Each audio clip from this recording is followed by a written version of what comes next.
let shadows ride. And in the desert winds we hide.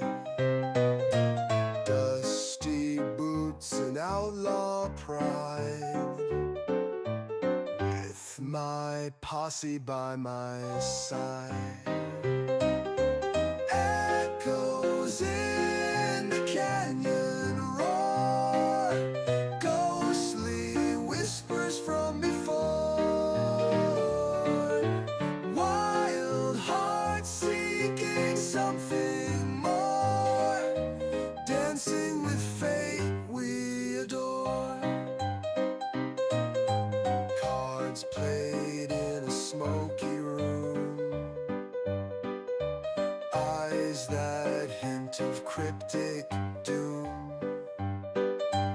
Whiskey burns away the gloom.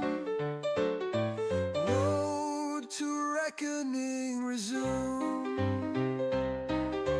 Echoes in the canyon roar, ghostly whispers from before.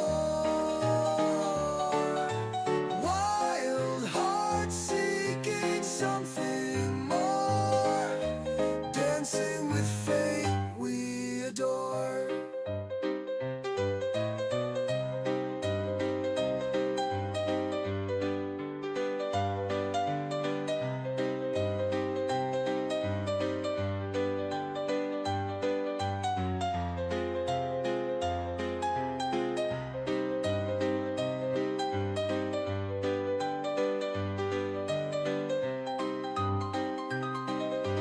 Night's embrace a velvet cloak, bars and gunfire, phantom smoke.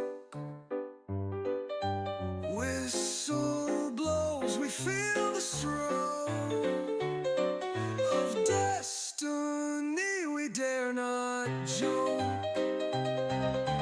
Echoes in the canyon roar, ghostly whispers from before. Wild hearts seeking something more, dancing with fate we adore.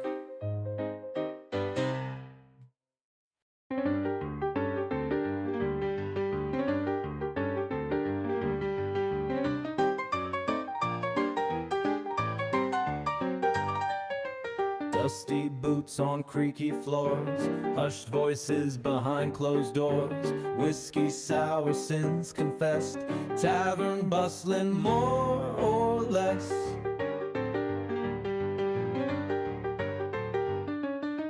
Candles flicker, shadows play, murmured secrets night and day.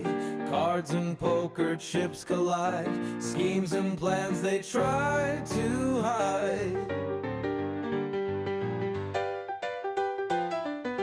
Shadows dance on wooden walls, laughter echoes through the halls.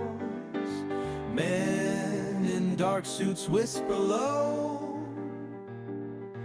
what they plot you'll never know.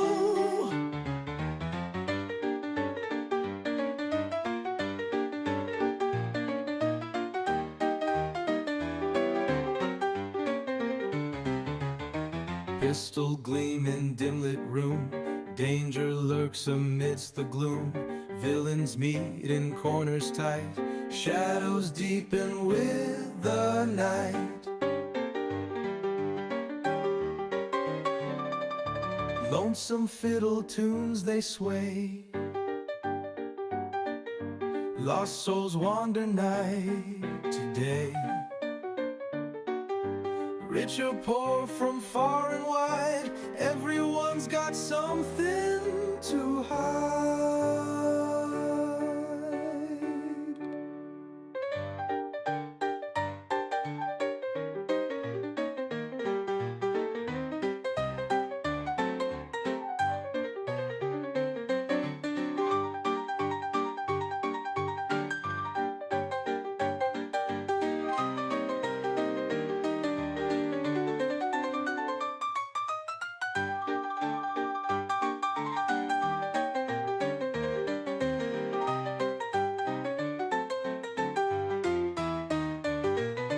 Shadows dance on wooden walls. Laughter echoes through the halls. Men in dark suits whisper low. What they plot you'll never know.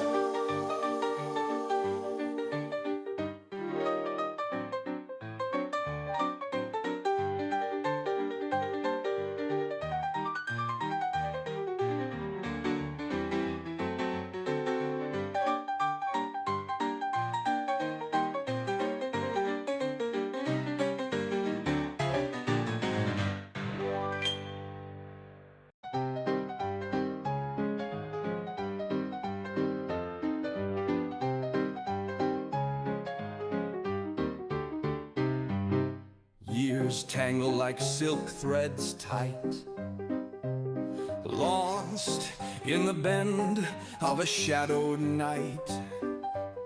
Echoes whirl like ghostly rhyme, spinning me wild through labyrinth time. Forgotten faces glance, then stray. Hands of clocks don't ever play. On the edge of dusk to dawn, in the twist of time I've been drawn. Tumble through that ragged trance, in this strange and wicked dance.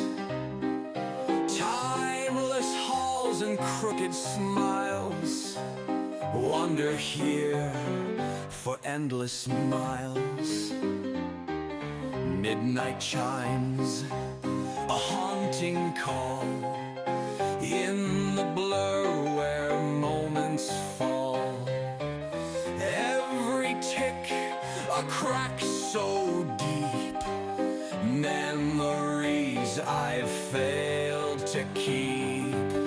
Fleeting whispers chase the winds, where the past and future blend. Caught between each striking beat, in the churn of time's heartbeat.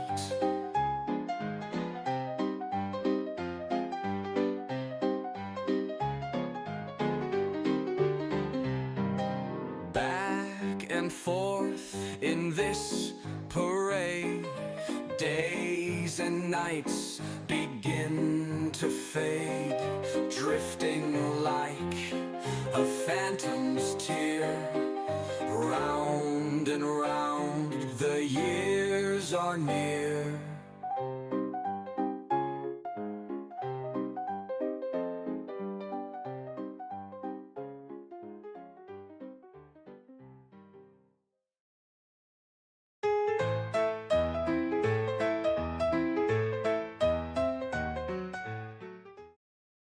Hello, everybody. Welcome in. It's me. It's Commodore Z coming in hot with some more TTRPG.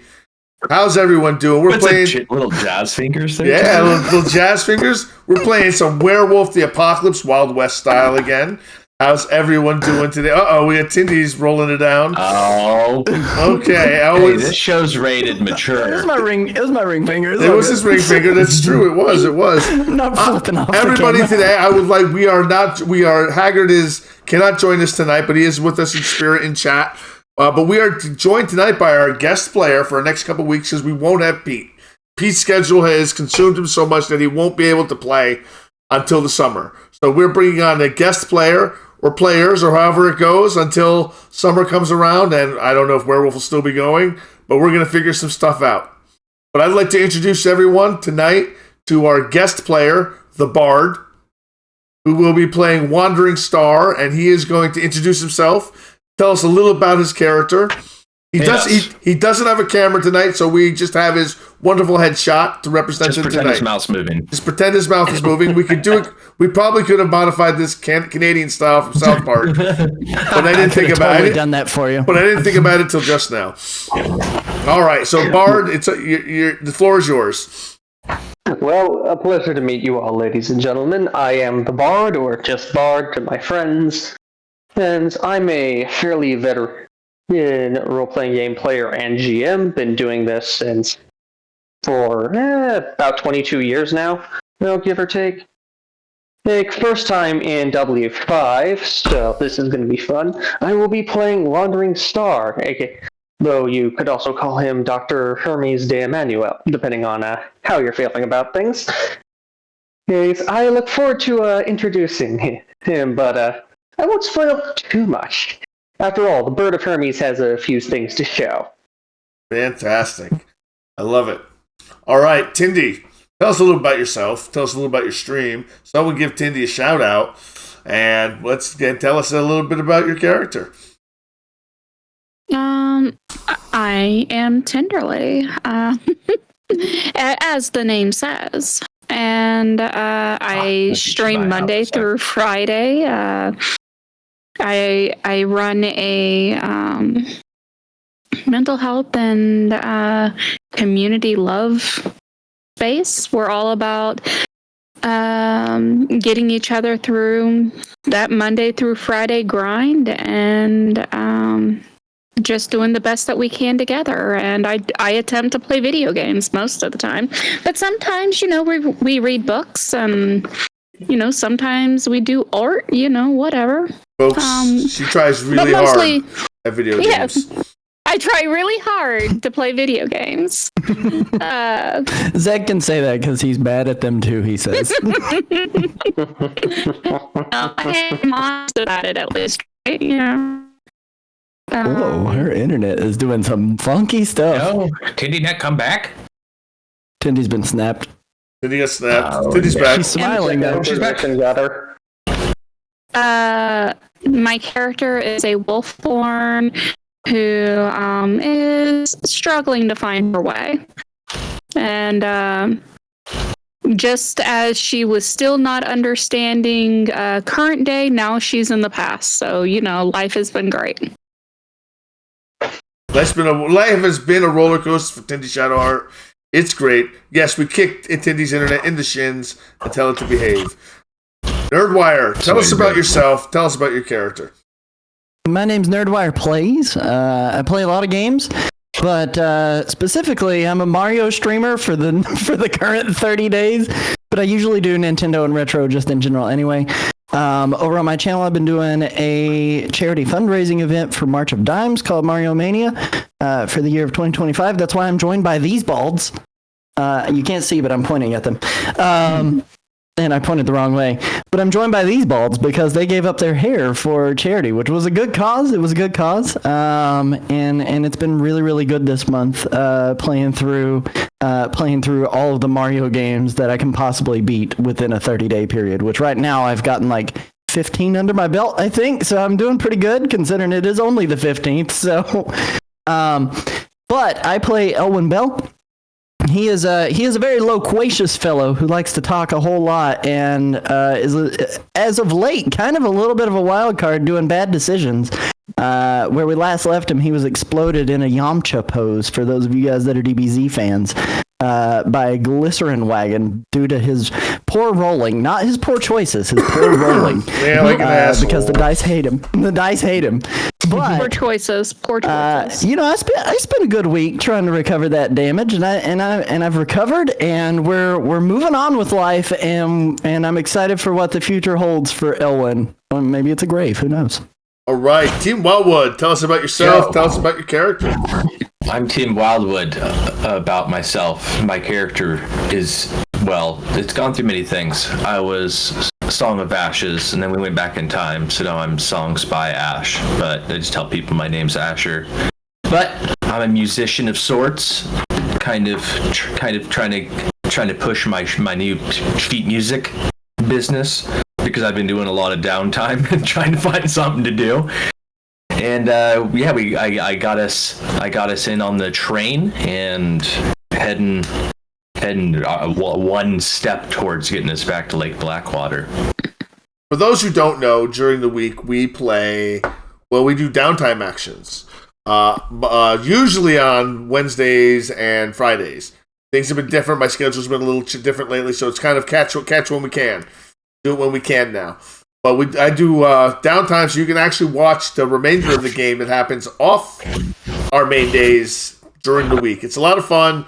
It's hard to pay attention to when you're at work. I know, Kianak, I don't want you to get in trouble. Please don't get in trouble. And let's keep shouting everybody out. I got to get a shout out for Nerdwire Plays. Yeah, we need Kiara to keep that job. She's donated way too much money to Mario Mania. So Exactly. Please keep that job. All right.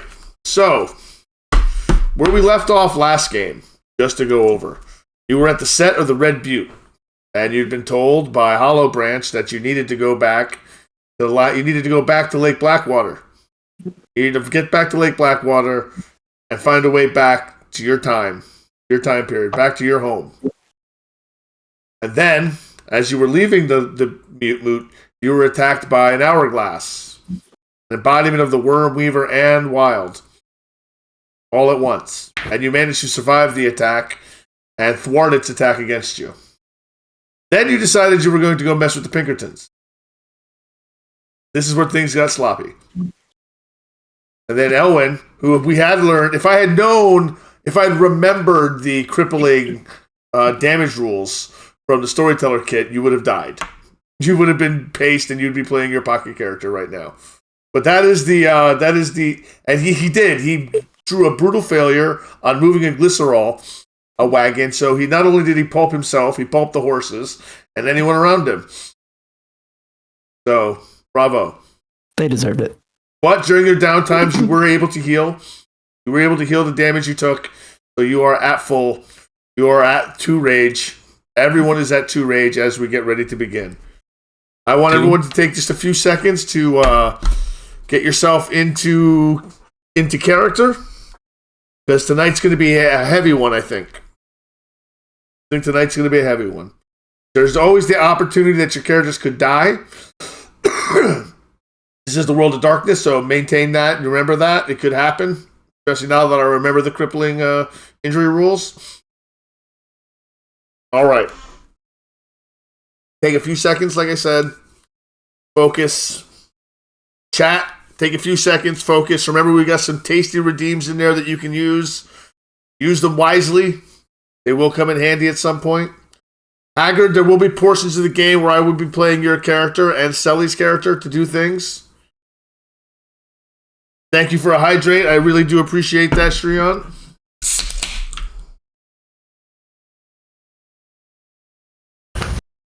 Children, bring me more drinks. That never works. That never works. So we are ready to begin. The Salt Lake City train station looms against a cold desert sky. Its iron and brick facade illuminated by the flickering glow of gas lamps. The acrid scent of coal smoke hangs in the air, thick and cloying, mixing with the pungent aromas of horse sweat, oil, and the distant scent of damp stone from the Great Salt Lake. The constant hiss of steam from idling locomotives fills the air, punctuated by the sharp clang of metal tools against steel as engineers make last-minute adjustments to the iron beasts of industry. A massive iron clock, its hands sluggish, its surface smudged with soot, ticks away the seconds above the grand entrance. Below it, the ticketing hall bustles with late-night travelers, their faces etched with fatigue, determination, or unease. Some bundle their coats tightly around themselves, shielding against the biting chill of the night, while others huddle beneath the station's long wooden awnings, waiting for their departure in tense silence. Along the platform, workers in oil-stained overalls load crates and mailbags onto freight cars. Their murmured conversations fade into the hum of activity, but every so often a voice rises. Foreman barking orders, a traveler arguing with a porter, a street vendor hawking roasted peanuts and apples to those with few spare coins. Sorry guys, there's a little bit more. Near the ticket counters, a cluster of Mormon families stands closer together, speaking in hushed tones as they prepare for a long journey eastward. Some cast uneasy glances at lone travelers, particularly those who don't fit into the city's religiously conservative mold. The drifters, the gamblers, the bounty hunters slink in the shadows of the station's great pillars. Further down the platform, a group of Chinese laborers huddle in their worn jackets, board a separate section of the train, eyes downcast, avoiding the gaze of passing conductors. The segregation of the workforce is blatant, but none of the station officials seem to pay it any mind. A woman in morning black sits alone on a wooden bench, staring blankly at the locomotive's smokestack, as if watching something unseen rise from its depths. Her lips move faintly, as if whispering to someone who is not there. She never blinks. The pack. You can feel the unease in the air. There's a strange tension beneath the mundane movements of travelers and workers. Something is off. The train station is too alive in the wrong ways, not with warmth, not with excitement of a journey, but with a lingering, unsettling energy, like something is waiting to happen. The station whistles shriek as a sharp metallic wail cuts through the midnight air. The train to Cheyenne puffs thick clouds of steam, and the conductor's voice booms over the din. Final boarding! Cheyenne and Point East, last call. You guys arrive at the station. What do you do? Ashes? You got the tickets? Yes, we do. Yes, we do. We acquired them. Got them for everybody.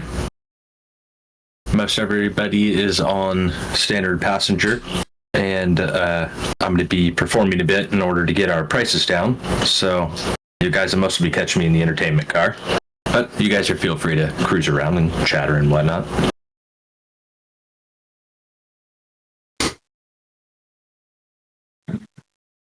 Nerdwire, what do you do? What are you doing? Go ahead and stick my hand out for my ticket. Here you go. Thank you. Here's everybody else's. Uh-oh. Cindy disappears completely into the ether. We lost Cindy into the ether. She went to the Umbra. I gave her a ticket. She bounced. She was like, all right, guys, peace. All right. We'll wait just a moment. Wait. Yep. I guess I'm probably here vocally. Yeah, I can still hear you. We can still hear you just fine. Yep. I can't do nothing about that, though. That's okay. No That's problem. Okay. Oh, you're back. It was just a quick trip to the Umbra. It's fine. A quick trip to the Umbra. Well, as my internet does whatever, at least we can still just have my lovely, soothing, dulcet tones, southern drawl. Exactly. So, y'all, by any chance, did any of you, I don't know, explain to me what I was getting involved in? We're going for a ride. And we're going to Cheyenne. Because we got to make our way back to New York. Yes, but did y'all tell me what this thing is? This is a choo-choo train. And what it does is it's kind of like a car, but on rails, and it goes one way or the other. We can't turn it. We're just going for a ride.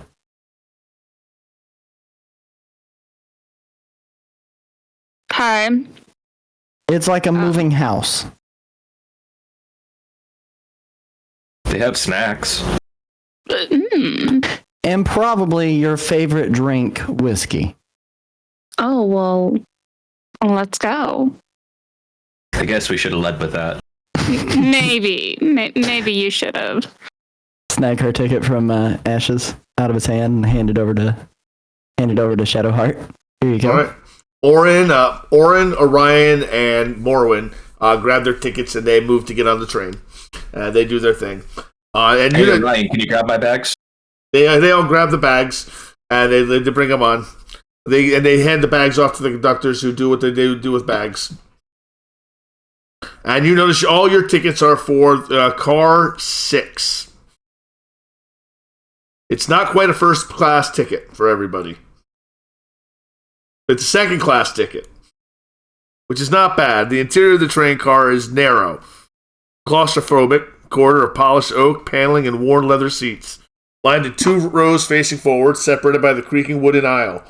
The dim glow of oil lanterns sways gently overhead, casting long, flickering shadows that stretch and twist against the walls as the train lurches forward.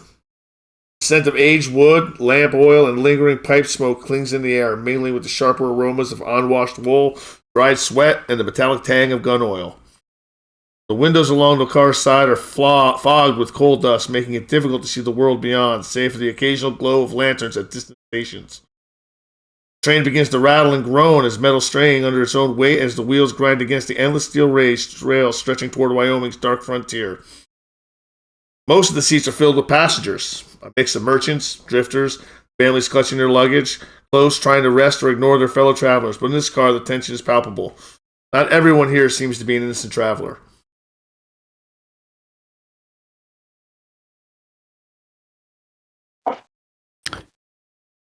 Go ahead and waddle my way down the aisle. Hips bumping into seats as I'm walking. Not intentionally. Everyone else Find a seat. Okay, everyone's moving toward an aisle toward their seats. Yeah, I'll be moving with them, helping them and putting my bags and stuff up, and then I'll mosey my way back towards the entertainment car. How many seats or benches on a row? There are 2 seats per row there, so you guys are going to take up at least 3 rows, but there's enough for you. They did not overbook this.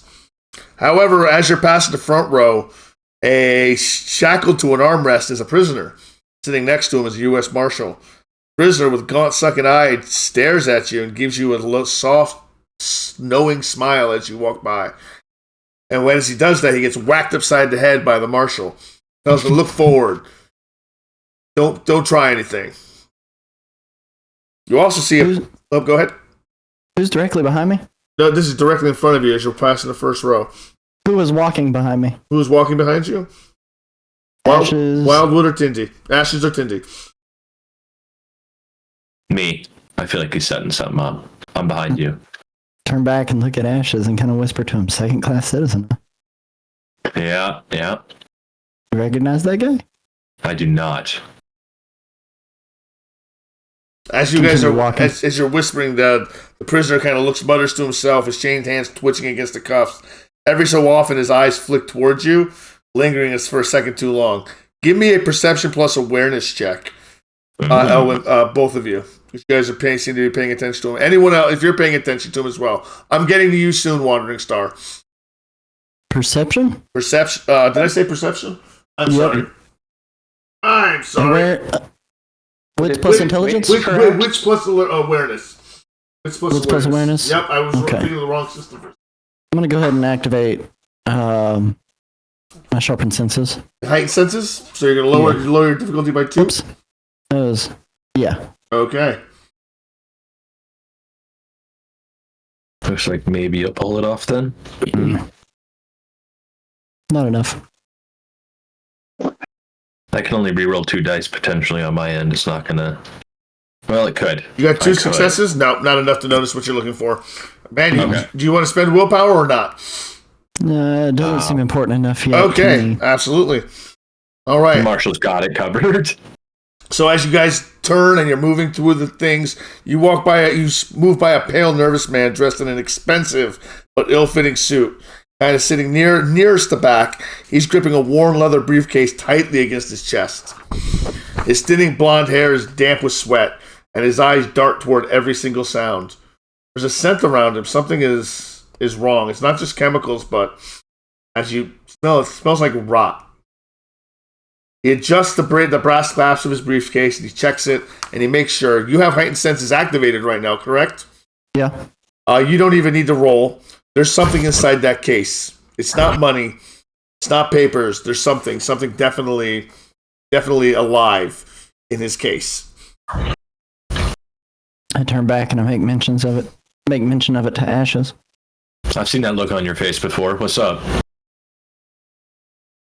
I don't know what's in there. And what? The case the man there has. But it smells alive. Yeah, he doesn't look so great himself either. I'm booked for a gig here, but we got to keep an eye on this guy then. I can watch. So you got a free seat beside of him? He does. Does it matter where I sit? Probably. I didn't know if the ticket said specific seating. No, it does not. Heck? He's close enough is the to row us. behind him free seated? The row behind him, there's a reverend. Hands clutching a well-worn Bible so tightly that his knuckles are white. His lips are moving in constant silent prayer, murmuring barely audible verses in Latin. Wearing a heavy coat, weighted slightly too much for a book or supplies. And every so often he seems to peek up from his wide-brimmed hat and studying you as you're looking at him. His face a mask of uncertainty and fear. Dress like a father or dress like a reverend? Reverend. Look at him. Make eye contact. Nod. Ask, is this seat taken? He looks at you, narrows his eyes a little bit. Silver cross hangs around his neck. He goes, no, sit. I'll sit there. So You sat next to the Reverend, correct? yeah. All right, you sat next to the Reverend, not the man in the suit. Past the guy. Yeah. Right, Past the right guy. behind the guy with the case. All right, Tindy, there's a seat across the aisle away from Elwin, and there's also seats across from the man who's wearing the suit. You can sit anywhere you want that's open, and there's a seat for you. I'm gonna nod Tindy down past the first gentleman towards me a bit, kind of indicating I sort of want to chat with her and I want her to be a little further back. And let her know that Nerdwire's got a vibe off this guy, and I saw that he sat down right behind him, so he's obviously he thinks there's something up, and we need to keep an eye on this guy. So let's try to stay close. I'm gonna let Orion and Morwin know as well, and let's just try to post up around this area. As Ashes walks by, I kind of grab his hand, squeeze it, just kind of telling him, hey, stay close.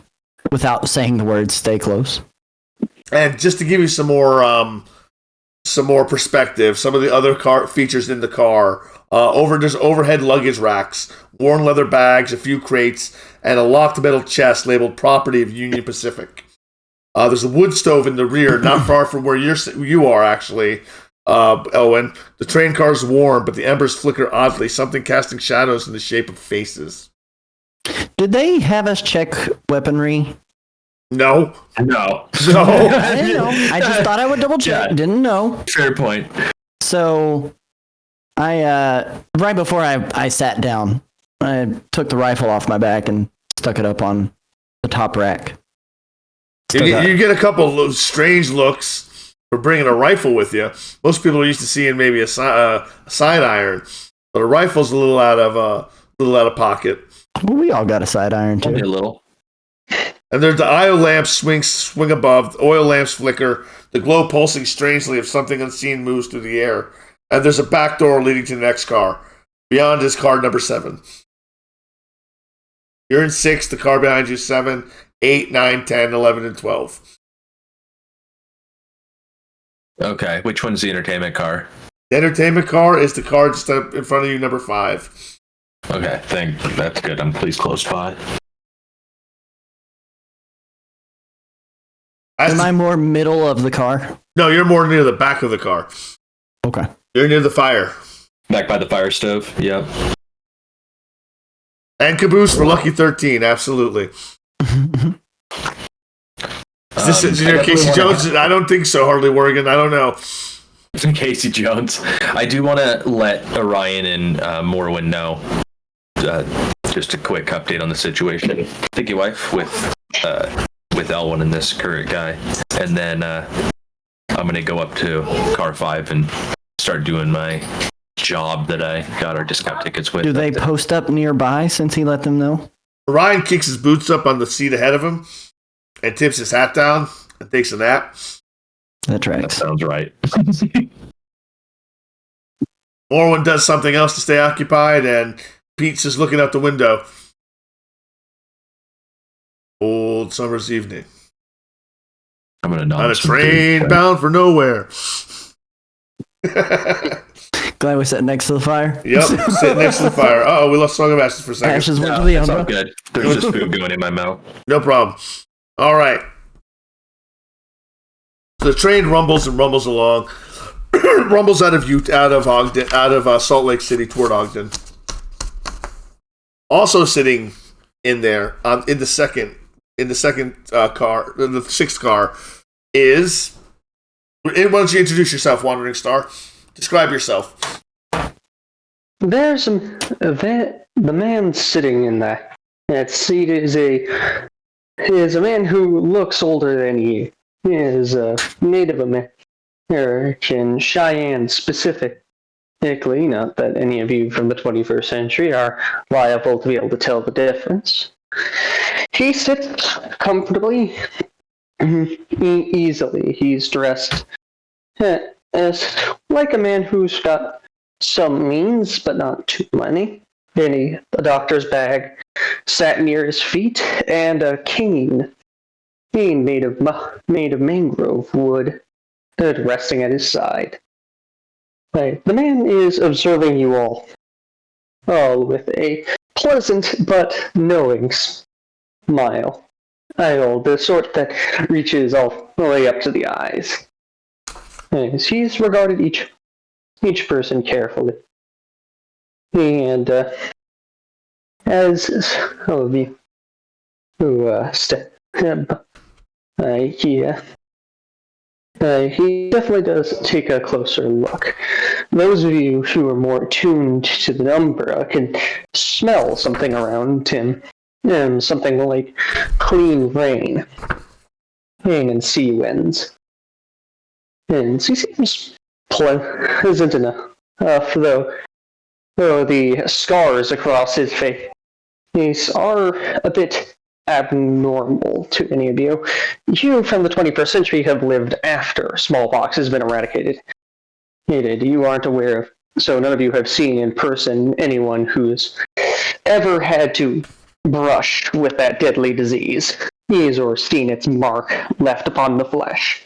A mark that apparently even the supernatural fortitude of a Garu can't heal. I want Elwyn specifically to make a wits plus awareness check. It would normally be difficulty 6. It's difficulty 3 because your fighting sense is active. Got my 3. You got your 3. You notice that sitting in, as just described to you, is one of the Garu who came through the moon bridge during the moot. One of the many Garu who came through the moon bridge.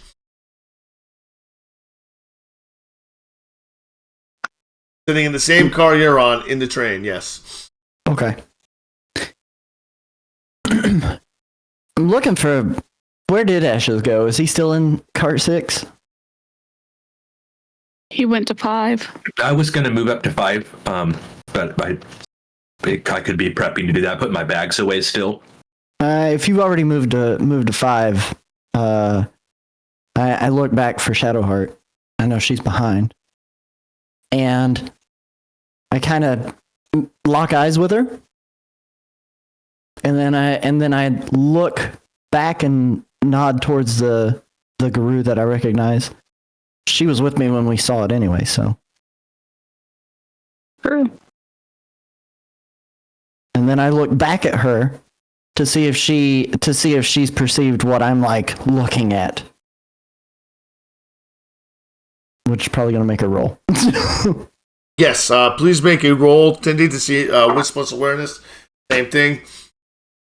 Difficulty 5 for you. Difficulty 5. Yes, you didn't get the same good view that Elwyn got at the set. He was really into the moon bridge.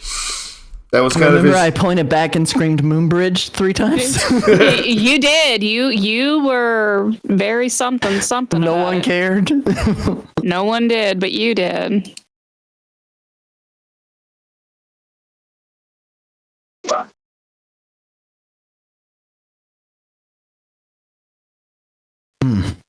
All right, so you don't notice the man. You don't recognize him from any other two-leg. I Two legs.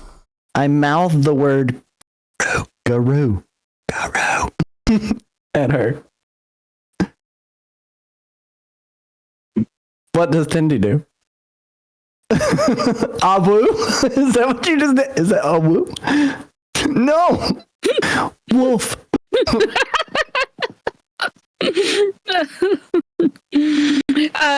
So Shadowheart, being the very adept scholar that she is, Highly intelligent. is watching this unfold and is just like,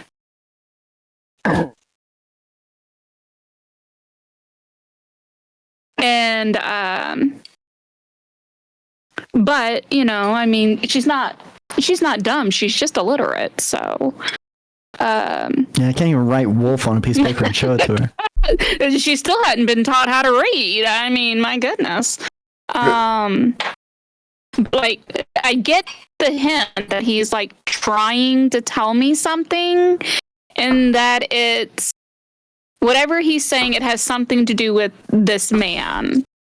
And so I'm going to look at this man. And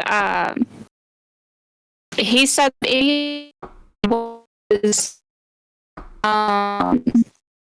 familiar with the Umbra, would pick up him smelling different than everybody else. Do I pick that up? You pick that up that he smells different because of the Umbra? I'm just having a little trouble hearing you. Yeah, it was breaking up just a teeny bit. Oh, he said that anybody familiar with the Umbra would be able to tell that he smells different. Yes, you would be able to tell he smells different. Okay, so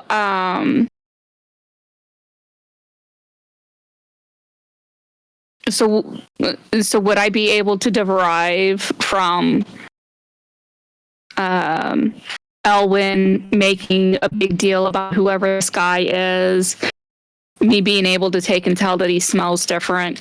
Can I come to the conclusion that he's not a two-legged?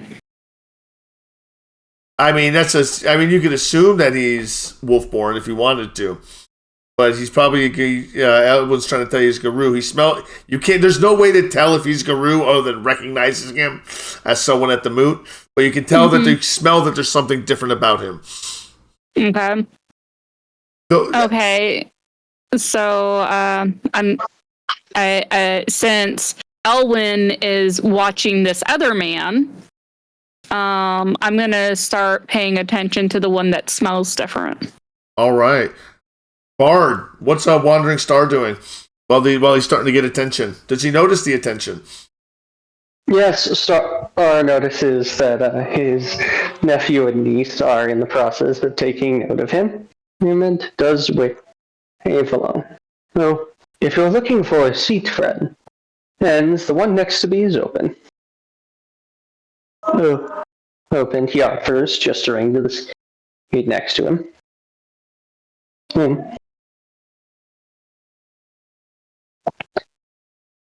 It's a long journey ahead, and good company is always appreciated. Who was the question poised to? It's poised to you. Oh, okay. To you and Shadowheart. Uh-oh, Shadowheart's blinking again.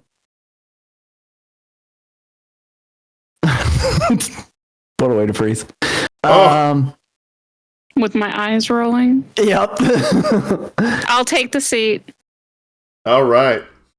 Elwyn, real quick before I let them go into the role play, which is going to be great here in a second, because you have heightened senses active, you feel a breeze coming from car 7, even though the doors are closed, and you hear just on the edge of your perception guttural rhythm, almost like chanting, coming from car 7.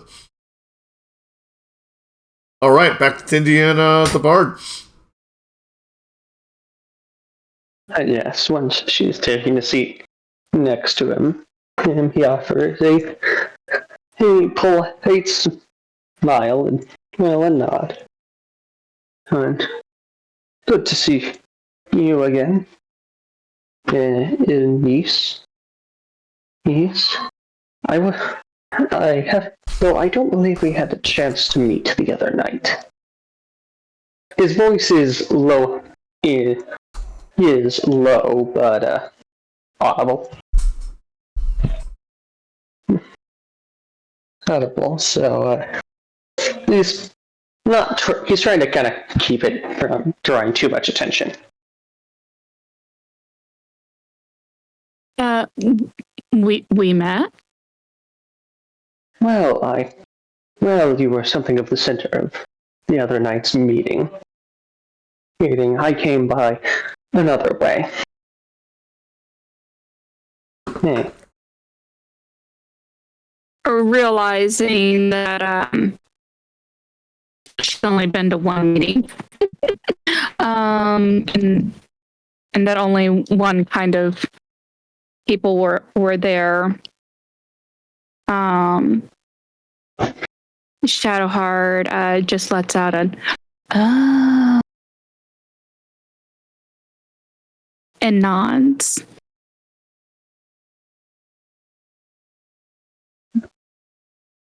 He offers a handshake. Dr. Hermes de Emmanuel, or Wandering Star among my own people. Use whichever you like.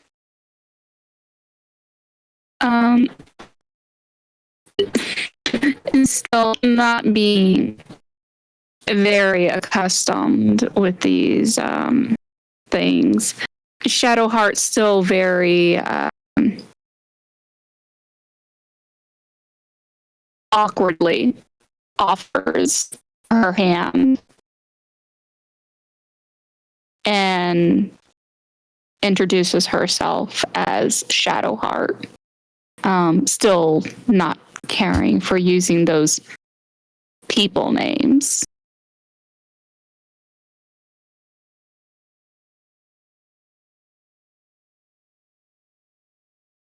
As you two are having your tete-a-tete, dark-haired woman sitting in front of you turns and looks.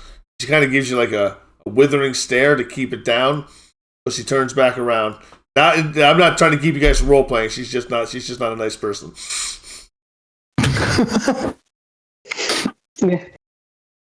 Yes. Yeah, that's life. The older man gives her a vaguely patronizing look through the back of the seat. He then resumes. I have mother and father said that it might be wise that you have some help finding your way back home. And so, I am here to help. Well, it's a long trip, and I'm one of the ones who's taken part of it, though my last trip he took me further south.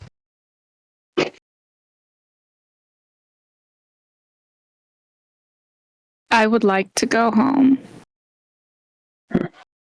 Well, let's see if we can't get you there. There. I'll certainly be doing my best to help you on the way. Besides, he rose his neck. It's been too long since I've had a good trip. And I assure you, the train certainly beats walking.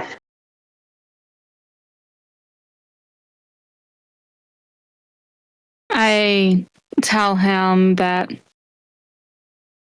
this is definitely my first time on train.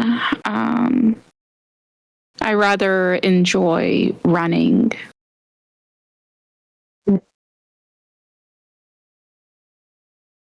While you two are having your conversation, I do have to go to Wildwood, who is in car 5, getting the entertainment car, getting ready to perform. Team Wildwood, I apologize. The car is once again narrow, but you're used to this car. You've seen it before. There's a piano set up in the front. There are people enjoying drinks. The people are sitting still. They're not really standing up in the entertainment car because it's kind of dangerous to stand up on the train. But they are sitting down. They're enjoying their drinks. They are waiting for you to begin playing. Good afternoon, ladies and gentlemen. I am here at Little Entertainment for you this evening. Union Pacific thanks you for riding with us. And it's a long trip, so they have me here to give you guys a bit of entertainment on the way. So, without further ado, let's get started. Are you going to be taking half, or are you going to be blowing their socks off? I I was going to blow socks off, but it seems like there might be more pressing matters that could be happening on this train. I thought this was going to be a ride and maybe I'd get us into trouble, but it looks like there's already trouble. So Plays a I'm going to go rendition take of half player for piano now. AC/DC back in Black. Yeah, right. Let's for now. I'll start with taking half, and depending on how the evening goes, maybe I'll finish with a roll, or maybe I'll finish with needing to get up from the piano and go deal with train car 6. We shall see. All right, so you take half, so no risk of a brutal outcome. All right, Indeed. so you play a wonderful show. You get tips. You play it out. People are hooting and hollering for you. No one really gets up and dances because it's a train. There's not a lot of space to do that in it. But everyone's happy. They're having a good time. You make tips. It's just like almost any other time you're there. But as you travel along, you see a man step up from the car, and he starts to move back to train 6, cabin 6, car 6, your car, where your friends are. But you're still playing, and you two are having your conversation. And Nerdwire, what are you talking with the Reverend about? And I'm glad they got this fire going. It's definitely a little bit chillier today, isn't it? He looks at you. He goes, son, it is chilly, but that's God's chilly. That's God's test to us. So we don't need a fire. We just need God's light. Yeah, you do look like you're breaking out in a little bit of a sweat here anyway. You all right there, Reverend? Well, he goes, truth be told, things aren't all right. Because the world is a messed up place. That it is. I'd agree with you. Where are you headed? Headed east, headed to Cheyenne. North Cheyenne. Pretty much where this stops, eh? Yep, that's right. Oh, man. Oh, Remind man. me again why I sat beside him. I can't remember all of a sudden. I didn't write it down. I meant to write it down. Because you wanted to sit next to the guy with the briefcase, but you sat down behind him so you didn't look suspicious. Thought the Reverend had something about him, too. Okay. Oh, well, he had a silver necklace. Silver Yeah, cross. I'm not too worried about that. That's He pretty was normal. gripping that Bible awful tight. He's gripping that Bible awful tight. Something got you worried, Reverend? You just never know what's going to happen on one of these train rides. You never know what's going to happen to you every day you walk. While I walk in the Lord's light.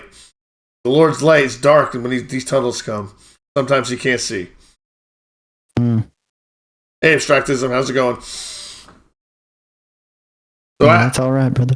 All right, so as you're sitting there, a woman in the front stands up. The Karen? Yes, actually, the Karen stands up, pulls out a firearm, and blasts a hole in the ceiling. Everyone sit down. This is a Are we robbery. already sitting down? This is a robbery. A man walks in from car 5 that had just stepped out from where you were, and he's got a weapon out now as well. And you see the marshal's fumbling for his weapon, but he stops when the iron is drawn on him. What do? You don't really know this is going on. You're playing your instrument over there. You're playing piano. Didn't hear the firearm blast? No, not over his playing. It's loud. God, Dude, I slapped those keys. you gotta stop slapping those keys, Ashes. The Star just kind of looks up. He doesn't seem overly bothered by this one. As he just kind of leans forward a bit on his chain.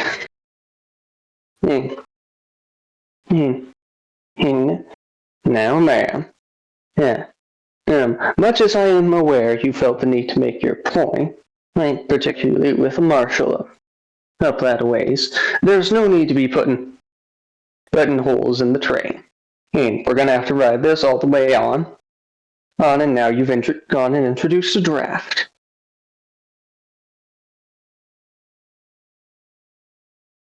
Stop. Now. It looks at you I'm certainly dumbfounded for a second. And she just lets you keep going. She lets you go because she doesn't know what to say at all this. Now, I am aware that you think that you are likely simply looking to take whatever valuables we may have, and such and so forth. But have you considered how exactly you plan on getting off this train as it's moving along without managing to hurt yourself of coming off? You would not be the first feller, though you would be the first young lady who I've treated because they decided to take an early step. Limp off and wound up with both their legs broken, which I imagine is going to make it moderately inconvenient for you to outrun the marshals now that you've drawn iron on one of their own. We got a plan. Don't you worry about it. Just fill my bag. She pulls out a bag. She opens it up. I want your valuables. She points the gun right at you. But I want you to make, because that was a really good speech, give me a wits plus charisma plus persuasion check. All right, 4 dice. Difficulty 3, rage 2. Gotcha. One moment. My dice got Okay. touch mixed up when I refresh the page. So difficult 3, rage 2. Oh, my pool for that should be at a 4.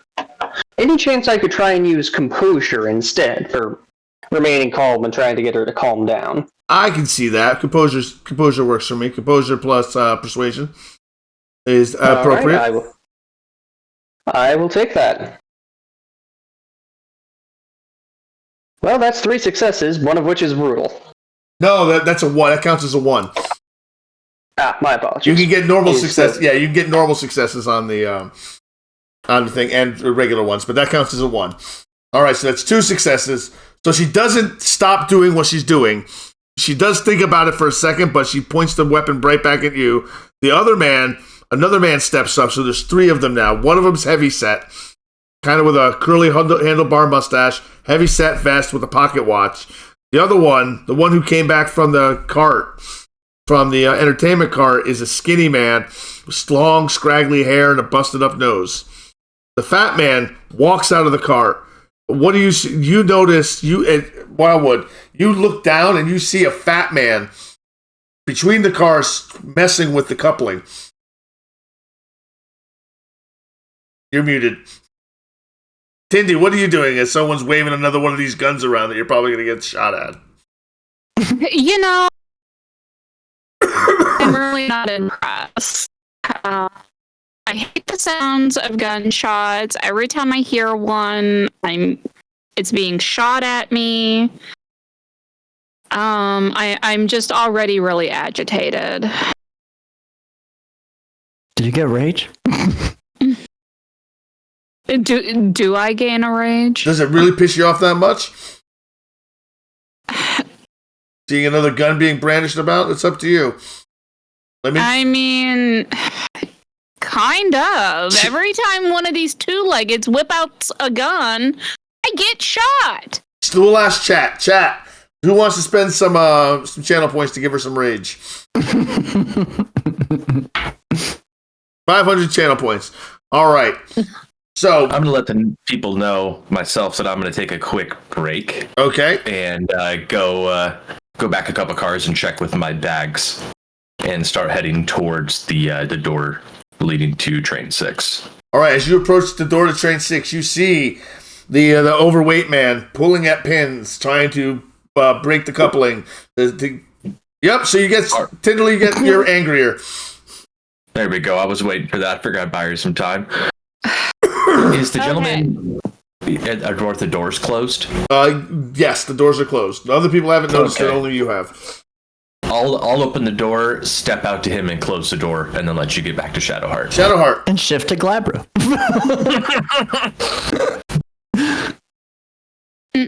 What do you do, Tenderly? You're angrier. You're up to rage 3 now. Okay. And it's pointing a gun at your new friend. So, I presume I have nothing, right? I mean, you said that my knife didn't come with me. Have I acquired anything since I've been here? Yes, you have acquired knives. You have a piece. You have guns. You can have guns. You have clothes. You have a knife. So we're all fully outfitted. We're now. all fully outfitted now. Pretty Yes, much got everyone taken care of. Yeah, and went on a shopping spree. And a robbing spree of Pinkertons. Yeah, a couple sprees. Oh, that's true. That is true.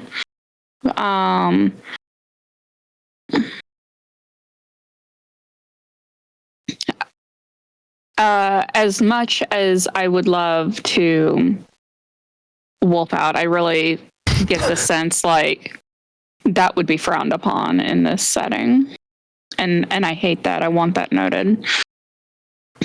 But dude, I'm mad. I'm so sick and tired of these two-leggeds pulling guns out on me and shooting me. And I feel like at this, yeah, exactly. So at this point in time, I feel like I haven't drawn any attention to myself, and I'm just gonna lunge at this lady, try to take and tackle her, and by golly, if I can bite that winch, I will do it. Just because I'm two-legged at this point in time, don't think I won't be biting nobody. All right, Tiddly, you're initiating this little fracas we've got going on, so I'm going to let you roll first. You're going to roll strength plus brawl. Yep. So, and you're right, she has not been paying attention to you, so she's going to be caught off guard with a -2 penalty for dexterity plus athletics. So let's see here. So that's going to be 7, and 3 of them are going to be my angry dice. 4 of them, my not angry dice. And what do we end up with? Do I get shot? No. Probably not. Not at all. No. Not at all, but the gun does go off as you grab her. The firearm goes up, boom, and smashes into the briefcase that the man in the suit is holding. And it flies open. The briefcase? The briefcase, yes. Oh. And it flies open. And a black, liquid, gooish entity creeps out of it and wakes its way toward the door, toward the back train. Toward car 7, I'm sorry. 7? Yes. It's a venom symbiote. What are you doing? Well, when you got the fat guy? Am I standing behind him? And no, he's you're standing bent over. Yes, you are standing. No, you're standing in front of him, and he's bent over. He's bent over trying to get the pin. Yeah, he's working on it, but he's having trouble. Krav Maga. Hey, anything I can help you with there? And as he starts to look up, I'm going to bring my knee up into the bottom of his jaw. Oh, right.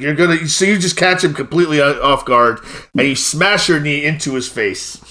And I need to make a dexterity plus athletics to see if he falls off the train and gets crushed. He's fat. He needs 3 successes. He takes the shot to his jaw. He slips and he falls in between the cars. And Sliced and diced, yes. All right, what do you do at this point there, Wildwood, as you just murdered somebody by accident? Is the pin still fully engaged? The pin is fully engaged.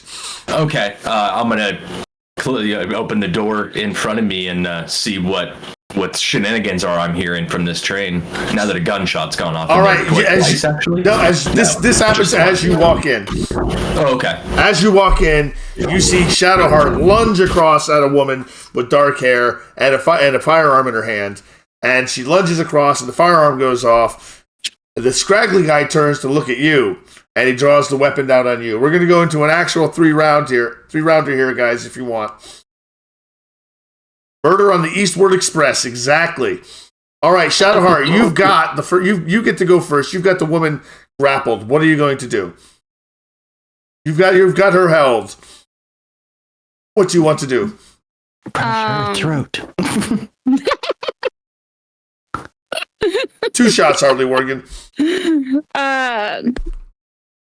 I'm going to continue to restrain her, and I'm going to chastise her about how freaking fed up I am. Why do you people always gotta be ruining crap? Tired of these motherfucking guns on this motherfucking train. Do you slam her around, or she's going to try to shoot you? Oh, does she still have the gun? She still has the gun, yes. Oh, well, I can't abide that. Okay. I'm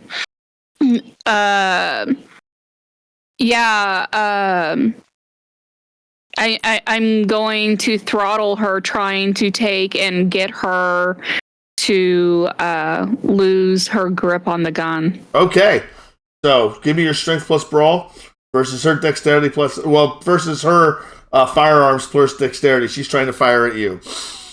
But she takes a minus. She's got to use strength plus firearms, which is less than her dexterity, composure plus firearms. So she only, so she's only got. About to get shot again. She's only got 3 dice. Dude, she shoots me, she shoots me, and I'm gonna be pissed. Oh No, she don't shoot. That's awesome. Wait, actually, it's in battle. It's good. It's good. It's good. It's in battle. So you get a brutal failure as you actually break her arm. As you throw. Well, that's bad news for her. Yes, you break her arm as she tries to turn the gun on you. You grab it by her wrist and you just slam it back against the wooden pew, not the pew, the seat, and it's just a sickening crack as the bone sticks out. It completely dislocates, and bone just jaggedly sticks out. You do 1 point of superficial damage, but it's bad. It's really bad for her. And I scream at her, I said, I've had enough. Wildwood, what do you do as someone's turned and pointed a gun at you? Turned and pointed a gun at me? Oh, yes. I wasn't sure you were talking about me. Okay, gotcha. I'm going to try to reach up and deflect. Am I close enough to reach out and get his hands? You can try. You can move in. I want your. I got dexterity based too. You're going dexterity based. So dexterity plus brawl versus his firearms plus composure. Okay. He seems like a cool hand. Are we still just at 2 rage? 2 rage, yes. Yeah. Septendi, she's at 3. Septendi. Gotcha. So you got your 3 successes. Oh. These people out here giving me PTSD. So you got 3. He got 4. Can I still use a willpower? You can still use a willpower. Yes, you can. But you know what? If you're gonna, he's gonna. Oh, is he? Okay. Okay. All right, bring it on.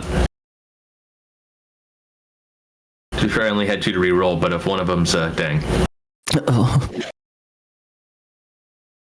All right. So you got 1 more success. You got 4. And he got 1, 2, 3, 4, 5, 6, 7. 7. So you're 4 minus 3 plus 2. Take 5. So take 3 superficial. I'm the one getting shot. Take 3 superficial damage as you take a bullet right to the chest. But you don't fall over. You don't fall. You fall back. You hit the wall, but you don't die, which shocks the hell out of the person who just pulled the trigger on you. And he shot you directly in the heart. And you just stood up. And what do you do, the bard? Right. Did Star notice the black God only knows what? Yes. That pop out? Yes, that was. Everyone noticed that. How big is it? It's large. It's getting bigger. Question: Could I attempt an occult plus intelligence check to try and figure out what this thing is, or would that eat my entire turn? It would take your entire turn. Well, no, because it'd be a minor action, which would impose a -2 on whatever you do for the turn. So you take a -2, might take a -2 to your wits plus occult, because for the minor action, and then you can take another action, but still at a -2. So you're good to go. Okay, wits plus occult at a -2. That's still pretty good. That's still going to be 5. I'm willing to give that a shot. Okay. I am the theurge, so figuring out the spiritual nonsense is kind of my job. Wait, sorry, that would actually be -2. Yeah, this is wits, so that's 7 -2, that puts me at 5. Okay. That's good, but it's a brutal failure. So you're shocked. You don't know exactly. You can't figure out what it is, and it pisses you off. And you break the seat in front of you by just gripping it too hard and pushing, and you get a lot of weird stares around you as you just break part of the seat right off. Yes. Sorry about that. Frail old man with a cane, ripping seats apart. Ripping a piece of the seat apart. Yes, well, since he's not sure what this thing is, he's not going to immediately get too focused on that, but noting that you did manage to the one robber has been disarmed, right? The woman has been, yes, very much so. She has actually been disarmed. She has one missing arm, basically. It's not missing, but it'll never be useful again. It will be amputated. She dropped the gun. Yes, he's going to. My other minor action will be to secure that gun before anyone grabs it and does something stupid with it. All right. Yeah, so he's just going to reach over, pick up the gun, hit the chamber, and dump out. It's a 6-shooter, right? Yep. Yeah, and he's just going to tip the cylinder and dump out any ammo that's in it. 3 rounds left. All right. Elwyn, what are you doing? Guys, you're moving. The marshal is moving, too. He's finally standing up. I stand up. Yep. Reach up in the luggage rack. Uh-huh. Notice the second shot the shot that went into ashes. Yep. Pull the rifle down. Uh-huh. Take aim. You're going to commit murder? On the guy who shot my friend. In front of the marshal? The marshal is not going to care. On the marshal? The marshal's not going to care. I'm just saying it's what we call a witness in the court of law. That saved his life. Yes. Well, the marshal's pulling his gun on the other guy, too. Except for he sucks at it. Yes, he does. What are you going to do? Well, it's up to you. I'm just laying out the possible... Oh, he's shooting. Shoot, man. He's damn right. He's just... Oh, my God. 1, 2, 3, 4, 5, 6. That's 6 successes. You can't dodge it because he's all the way across the room, so you do 6 as you splatter his head with 1 shot. And he just falls. To go, Elwyn. And he just falls to the ground. The marshal just turns and says, "Put the weapon down." I drop it. You drop it? Immediately drop it. All right.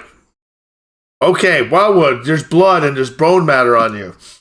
Because you were up close to this guy's grill. The guy that just got popped? Yep. I'm actually going to dip back through the door into the area between the 2 carts. Yep. I'm the only one that took damage that should have died. I don't want this marshal to be questioning that. Hopefully in the chaos he didn't really notice what happened on my end. I'm going to try to just heal between the 2 cars. Is anyone paying attention to the black goo? Star is. Star, okay, you notice it has kind of like slithered its way through the crevasses around the door and made its way to the next train. That's going to be a problem.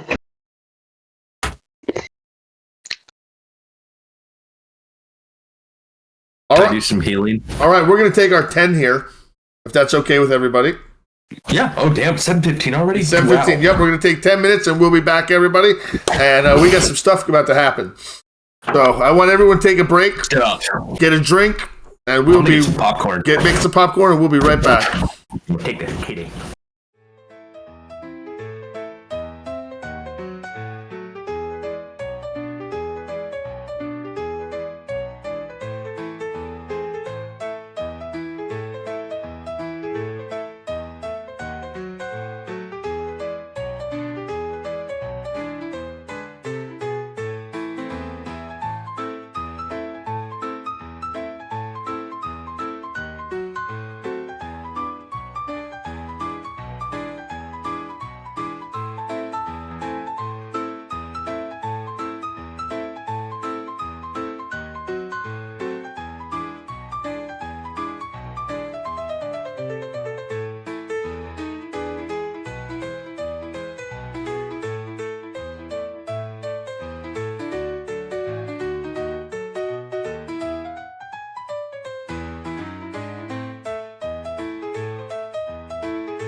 shadows ride.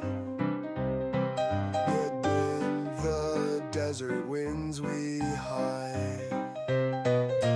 Dusty boots and outlaw pride. With my posse by my side. Echoes in the canyon roar. Ghostly whispers from before. Wild hearts seeking something more. Dancing with fate we adore. Cards played in a smoky room. Eyes that hint of cryptic doom.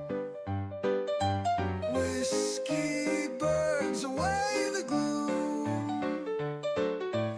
Road to reckoning resume. Echoes in the canyon roar. Ghostly whispers from before. Wild hearts seeking something more. Dancing with fate we adore.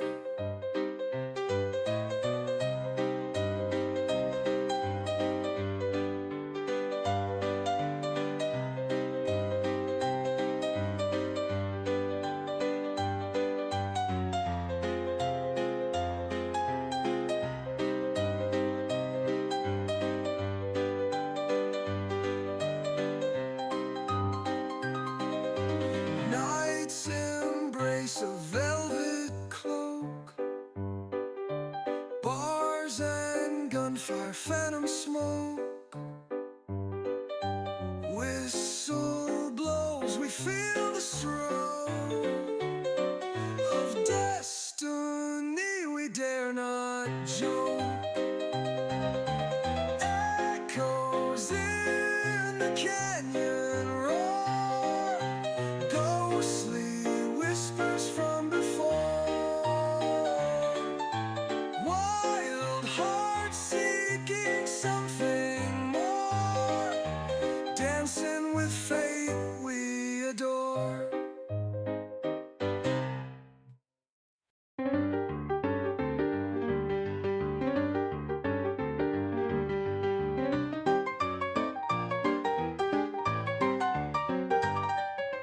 Dusty boots on creaky floors, hushed voices behind closed doors, whiskey sour sins confessed, tavern bustling more or less.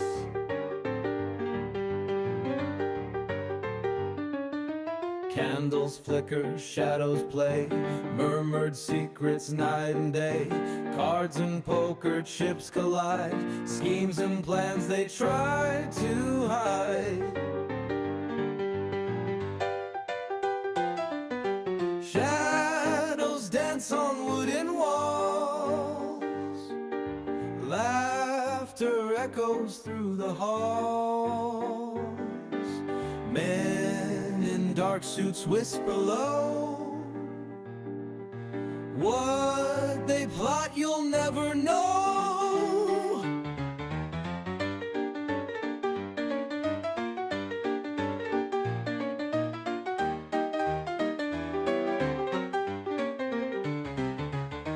Pistol gleam in dim-lit room.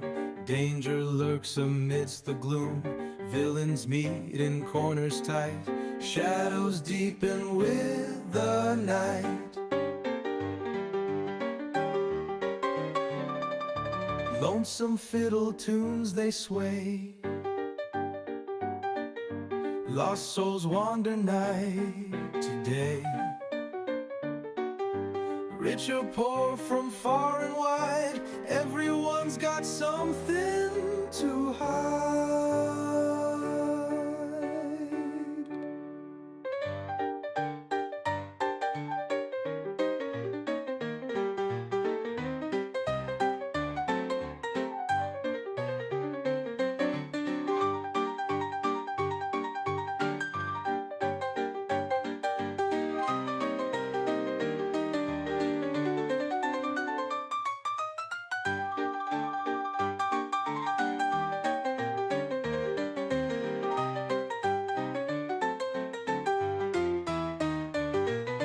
Shadows dance on wooden walls. Laughter echoes through the halls. Men in dark suits whisper low.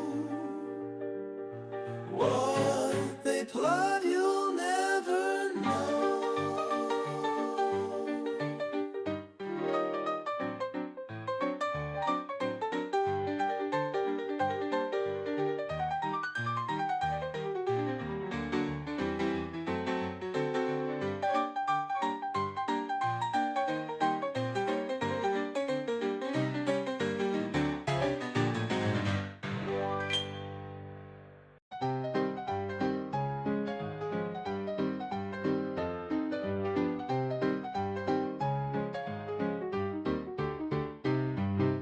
Years tangle like silk threads tight, lost in the bend of a shadowed night.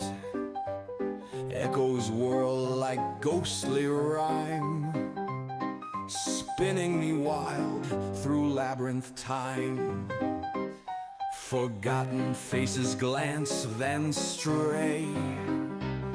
Hands of clocks don't ever play. On the edge of dusk to dawn, in the twist of time I've been drawn. Tumble through that ragged trance, in this strange and wicked dance. Timeless halls and crooked smiles wander here for endless miles. Midnight chimes, a haunting call, in the blur where moments fall. Every tick a crack so deep, memories I've failed to keep. Fleeting whispers chase the winds, where the past and future blend. Caught between each striking beat, in the churn of time's heartbeat.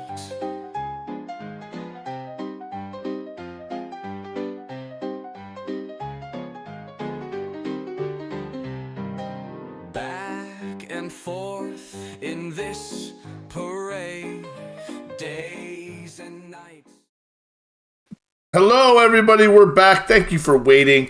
Thank you for being patient. I wanted to take a quick break before we get into some real meat and potato shit here. Some real fun stuff that I've got planned. Some real climax level shit before we get into the real RP. I don't know. I'm just talking out my ass, everybody. But we're going to have some fun. Where we last left off, there was an attempted train robbery. It ended poorly for the train robbers, as the only one left living has a compound fracture that will probably end in her death if she does not seek medical attention soon. What is the pack doing? And what is Wandering Star, who's not a member of the pack yet, what is he doing? Star takes a look down that way, down towards where the Bane went, then look at the woman down in front of him and just turns to Shadowheart. All right, go and make sure that no one else was hurt. Bullets can easily go through train cars, as we saw. He says, looking up at them. Let's make sure there's no trouble further back. Or to translate from coded speak to plain speech, you guys go deal with the Bane. Bane, I've got stuff to deal with here.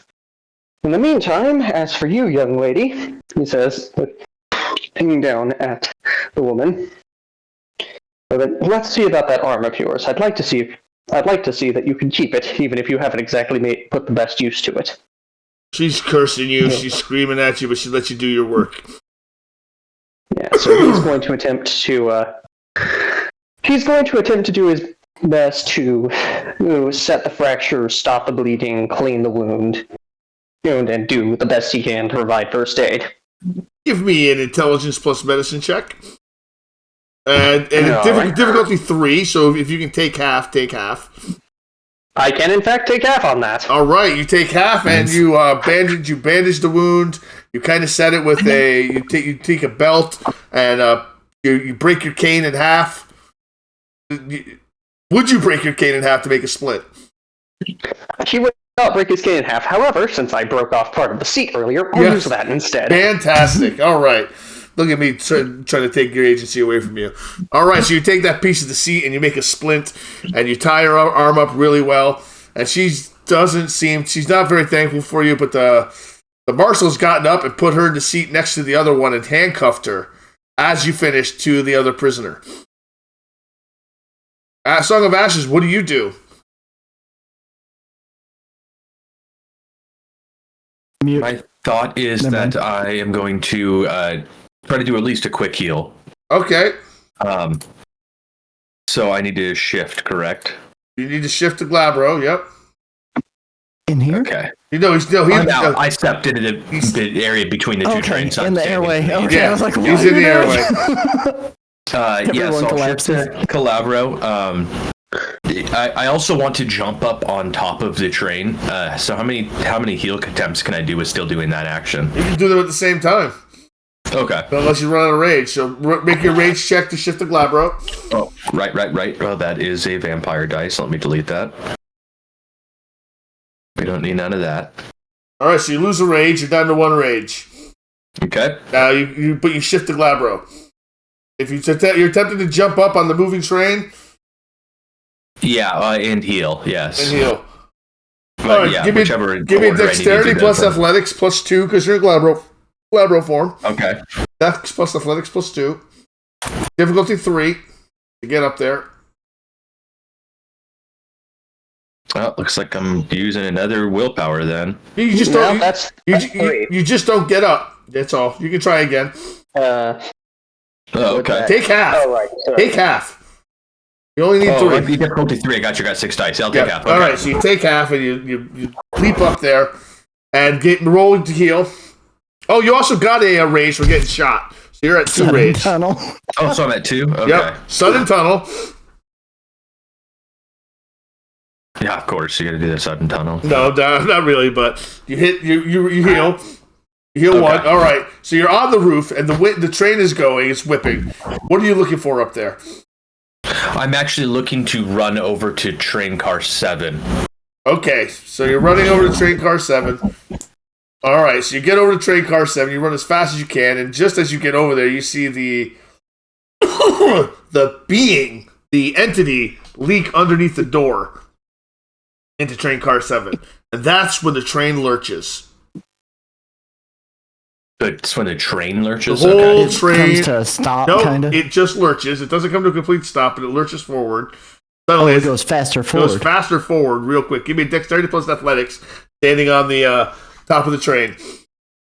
I didn't expect you on the top of the train. Can I take half? Do I need 3 again? No, you need 4. Oh, Jesus. You're shifted. Don't forget your extra dice. Don't forget your plus 2, but you got it anyway. Okay. All right. I think that is my extra. Yeah, that has my extra in it. All right. As you nearly, because you just hit the margin, you almost slip off, but you catch yourself as the train lurches forward suddenly, and you begin to notice that the train behind you, all the cars behind you, 7 to the caboose, begin changing. They begin taking on the form of a giant centipede. The head of the centipede connected to the train by the coupling. As the other part begins to lurch forward, almost like a scorpion's tail. And as you see another head on the end of it as it's launching towards you. As part of this scorpion, the scorpion is made up of train bits. It's a possessed train. So you see human bodies sticking out of it. Melded with this thing. Arms, legs, disjointed bodies, melded in with metal and wood.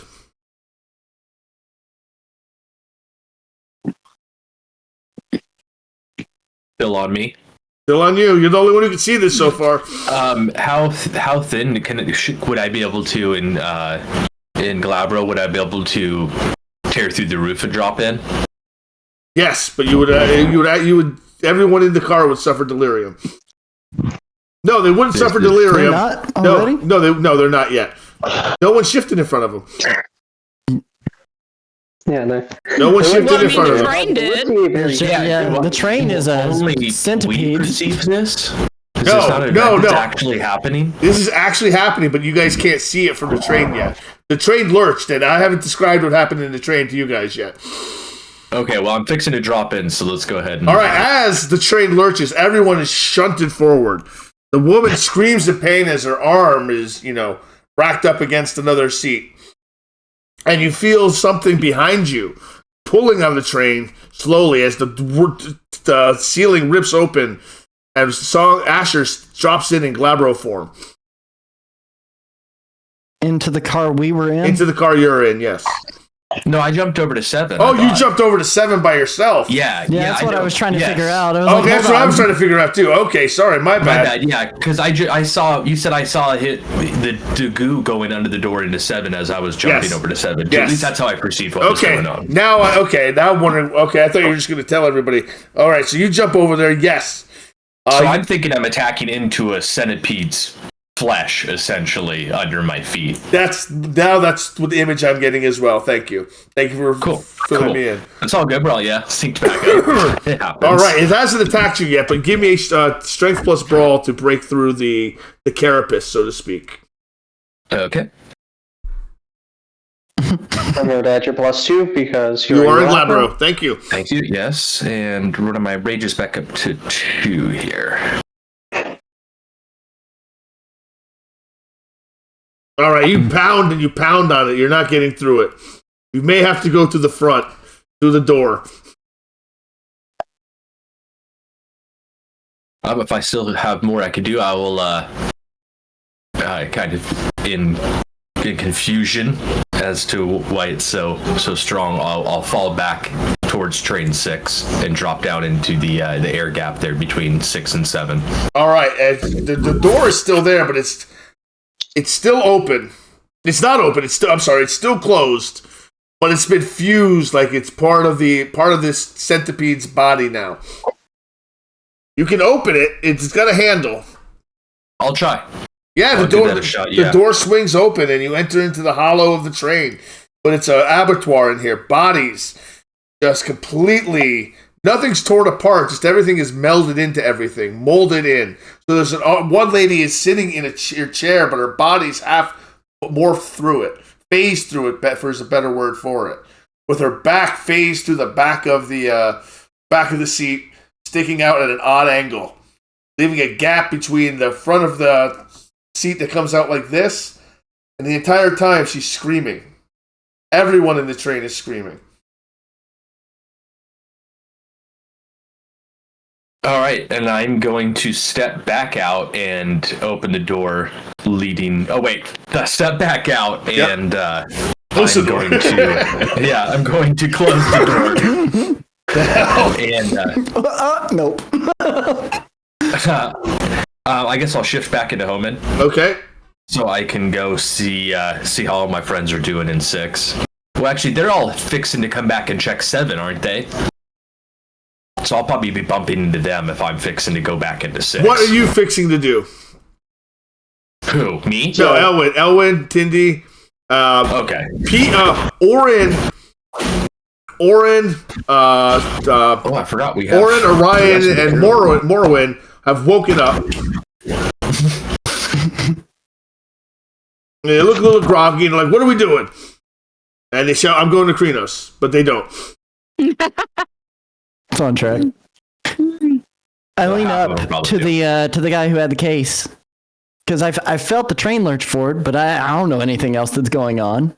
Ellen's still kind of out of the loop on it. He hasn't seen anything exactly.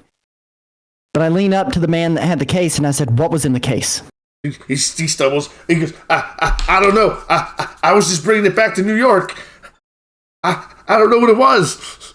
Oh man, they're gonna kill me. Pentex is gonna kill me when they find out. Oh god. Oh god. Pentex? Yeah. I work for. You're coming with me. So I grab him by his collar, and I start to walk him to the back of the train. He says, "Leave me alone." The marshal's like, "What are you doing with that man?"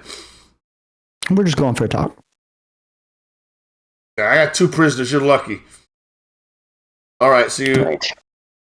Ash, what are you doing? And Doc, what are you doing? And Tindy, what are you doing? So my question is, given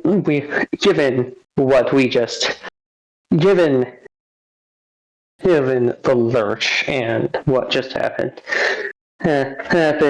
Star has a bad feeling about this and is going to kind of gets up. No, we're just going to reassure the marshal. I'll make sure nothing untoward happens, and begins heading towards the back. But his expression is significantly hardened. Those attending to the Umbra can feel winds starting to blow around him. The man himself is calm, but he is the eye of a hurricane. And as his own rage begins to steadily build at the mention of Pentex. What was that last part again? You broke up for me. I heard Pentex, but I didn't hear the rest of it. His rage built at the mention of Pentex. Oh, okay. All right. Yes. This is not, I'm not trying to do this mechanically, this is just, he's letting the rage stir somewhat. Oh, I understand what you're going for. You're cooking. As he begins approaching, and as he begins following the others, as he's very interested in, 1, figuring out what this man knows, and 2, making sure that Bane isn't up to anything and dealing with it as necessary. Very well. Tindy?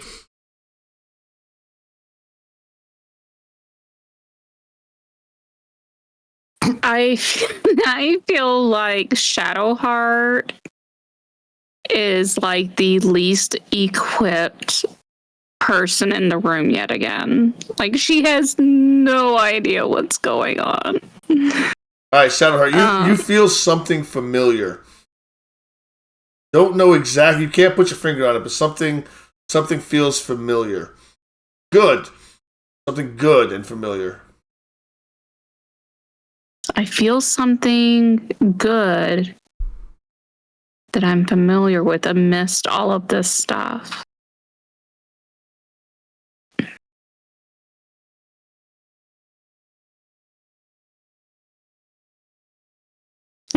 Is it moon petal? Do I sense moon? Ask for help. Do I sense moon petal? You sense moon petal. Make a wits plus awareness check.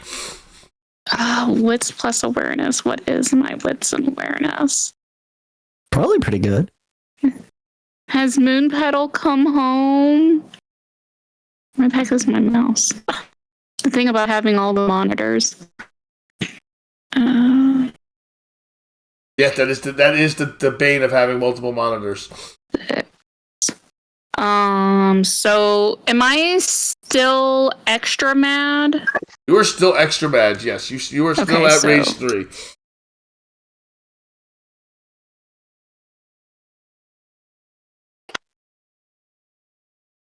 Okay. That's what you needed. You could have taken half on it if you wanted to. I should have asked. Yes, as you look out the window, you see racing in just a reflection. You don't see it outside the window. You just see a reflection of Moon Petal racing next to the train in all her glory.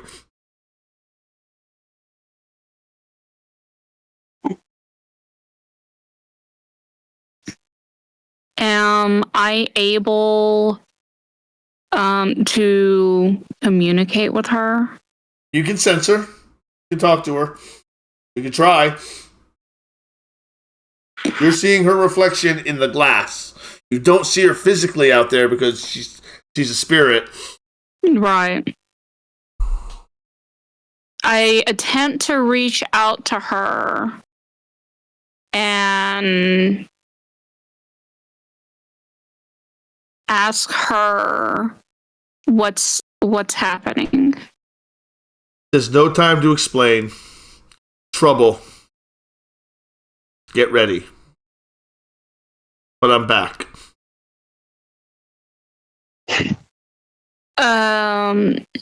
Where is Elwyn to me? I imagine he's like a couple of feet away from me. Grab the man, and I'm making my way to the back of the car, going toward the direction where the black goo went.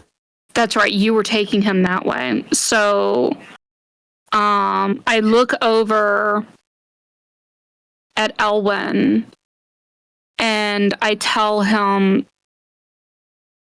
Moonpetal's back. She says, get ready. I give her a knowing nod. Okay. As I'm still walking toward the back, I go to open the back door, exiting out into the breezeway between cars. And I assume I see Ashes is standing there. Ash is standing there. Along with the gaping maw of a centipede train. Yes. And I kind of stand there, I take a deep breath, and I bring the man out of the car with me, and I slam him up against the wall, and I point, and I go, what is this? I don't know. He's almost in tears. He's pleading with you. I don't know. I was just supposed to bring that canister up to New York City, and they were going to experiment on it. They were going to do their work. I don't know. I was just getting paid to bring it there, and I wasn't getting paid a lot, mister.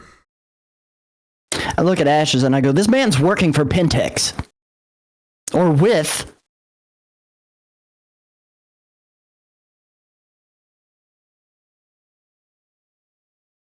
Oh, you're muted. Pentex. I don't like the sound of this. I just saw something slip into, well, it's not even a train anymore, man. Yeah, it's whatever this dumbass was carrying in the suitcase. A Bane. Star says as he steps out, and after making sure that man then shuts the door. We will deal with him in a moment. For now, there is this. Yes, are the humans inside still alive? In some sense. It's not good, though. I just lots of screaming. Then this is my duty. As he brings his chain down with a strike that makes the umbra ripple. He bows his head briefly. Hail Mary, full of grace. Yes, blessed are you on the fruit of your womb. As he speaks the Hail Mary, then opens his eyes and begins to call upon a gift. Gift. The umbra begins to howl with wind, and there's a faint sound of thunder. He looks up. Father says you're out of line. The earth trembles. Mother says you have no place here. And then there is something else. Something still and small, like the passage of a dove's wings. And brother says you have hurt those who have bled for you, who he bled for. You have no place here. I am going to attempt to use the gift Banish Spirit on this thing. All right. Banish Spirit. That is a Theurge gift, correct? Like how we were doing an exorcism. That was great. I love it. Perfect. All right, just let me get to the gift. It's the Constantine of the werewolf universe. Hell yes. The Banished Spirit is on page 153 and 154. Gotcha. All right, so make a rage check. All right, let's do this. All right, so rage versus glory versus its power. Is it? Hang on, is it? I thought it was resolve. Resolve plus glory versus Resolve power. plus glory versus power. Sorry, my bad. I was reading the wrong one. Gotcha. Well, let me do that rage check real quick. I fail. I lose a rage. Can I say that seeing this abomination, is enough to give me a rage? Is it enough to give you a rage? Yes. Okay, cool. So I'm at net 2 rage, and And now let's give this a roll. Oh, so this is going to be my 2 those dice plus that. I am at 4 dice. No, sorry, 6 dice. Hail Mary. And I will use a willpower to re-roll those. F. Yes. Question that. Two. You can re-roll 2 of them. Okay. Yep, because one of them's a rage die. Okay. 8, 2. Rerolling 2. All right, so you got nothing over the margin, so you didn't succeed. 3. Yeah. Mm-hmm. So Damn it. So it does not banish.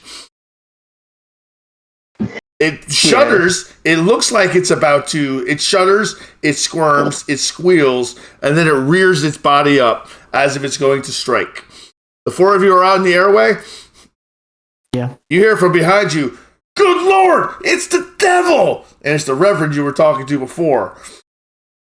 Not quite, but it's close enough. And he pulls out a shotgun from his cloak, from his cassock that he was wearing. Well, that might work, but Star looks and then looks at the cross. You'll have better luck using that cross of yours. First, I don't think buckshot's going to do much against an entire train. Well, he just sits there and he looks at you. He's like, "Well, we got to do something." And the marshal comes out. He's like, "What?" And he's blanched white. And it's getting very crowded on the airway. So where are you guys going? Right. I'm motioning them back in. Yeah, and he's going to grab the Reverend by his collar and pull him back in. All right, so the Reverend gets pulled back in. The marshal gets pulled back in. Orion, and Morwen muscle their way out. Right. I want Orion to take the lead on opening this door. He can't. He's not here. I'm pretty much my back's at the door because I just came out, and I'm also in Glabro, so that'd be me. Wait, I don't know. You shifted to Hamid. You shifted back to Hamid because you were going to come in to see us. I was going to, but then I realized you guys were on the way out, so I didn't shift yet. I figured we'd just go back over to you, which we did. This dude from Pentex should be in delirium then. No, he didn't shift in front of him. What about... Oh, okay. You got to shift in front of him. Who was the marshal and the Reverend talking about being the devil then? The centipede train or the werewolf standing in front of them? The centipede The train. centipede tray. No, I was just making sure. Fair point. Not the good-looking Glabro. I'm just making sure. Yeah, I thought he went human as well. Yeah, again, that was my interaction with you, was you were human, but okay. Fair. So noticing that you're Glabro, and we've gotten all the witnesses out of the way, except the guy that I'm holding. Yes. What is Suitcase Man wearing? A very fine tailored suit. Ill-fitting, but very fine. I actually start taking his jacket off of him. Okay, and he lets you. He doesn't fight you. And I blindfold him. Okay. And I go, "Don't move." And then I shift to Kranos. Go to Krinos. Okay. All right. What the heck? I lose 1 rage. You lose 1 rage. All right. What's everyone else doing as the man shifts to Krinos and is apparently going to jump on the train? Or go through the door. I don't know what he's going to do. It's going to be because there's nothing to kill. Set the centipede. Let's go. All right. So what's everyone else doing? That's what I'm going for, is the centipede. Okay, like seriously, I have no idea what that man is thinking. What man? You. I don't know what you're thinking. Ashes is in Glabro. As soon as you shift to Krynos, Orion and Morrowind shift to Krynos and leap onto the up over the airway onto the thing's back and begin slashing and hacking and slashing. Orion pulls out a bottle of glycerol he saved, throws it at Owen. No, I'm just kidding. Well, I'm always judged for prepping for battle.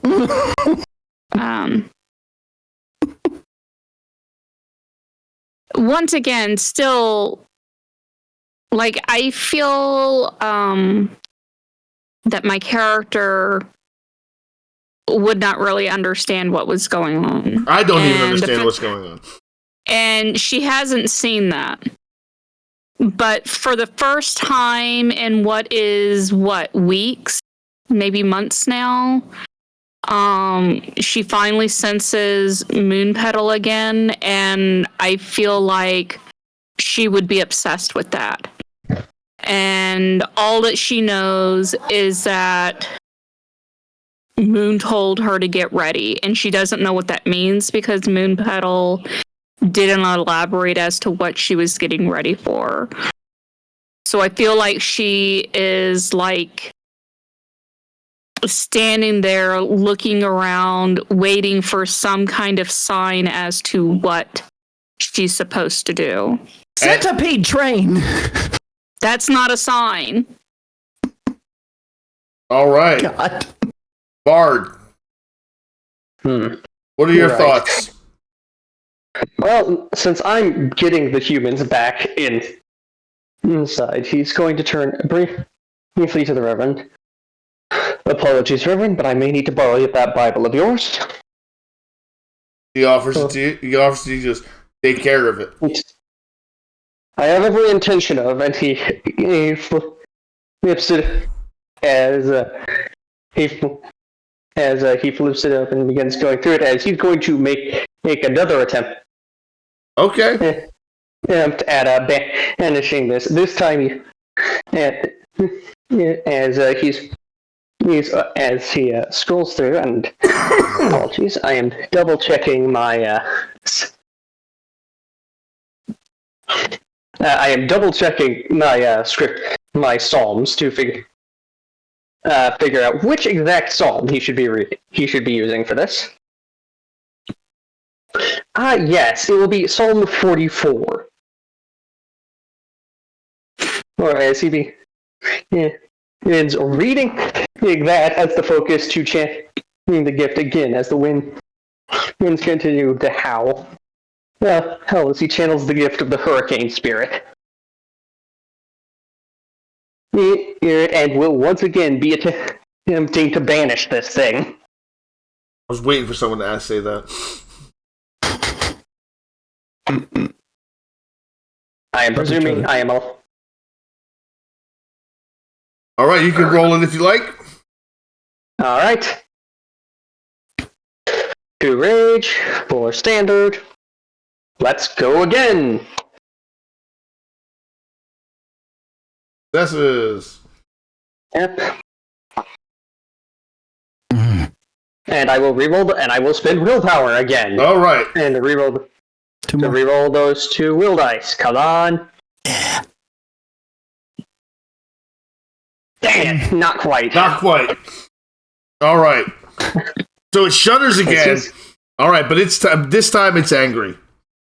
This time it lurches forward. The door swings wide open, and long metallic tendrils fly out and try to wrap themselves around you. They shoot around your waist, the Bard. The first one coming directly at you with its power. Power +3 for its attack. You may make a dexterity plus athletics check. No, don't have much athletics, so.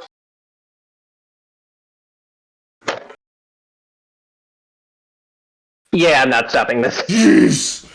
Okay, Uh-oh. so but no, you're grappled as it whips its tendrils around your waist and begins trying to pull you into its maw. Elwin Bell, you're in Krenos. What are you doing?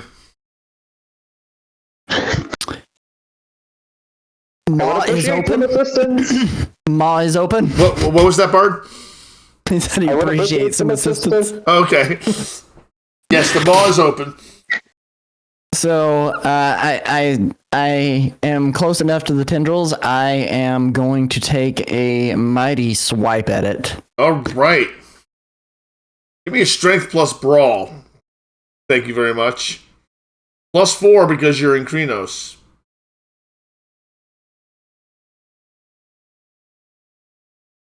Ooh. Very, very generous roll. Very nice.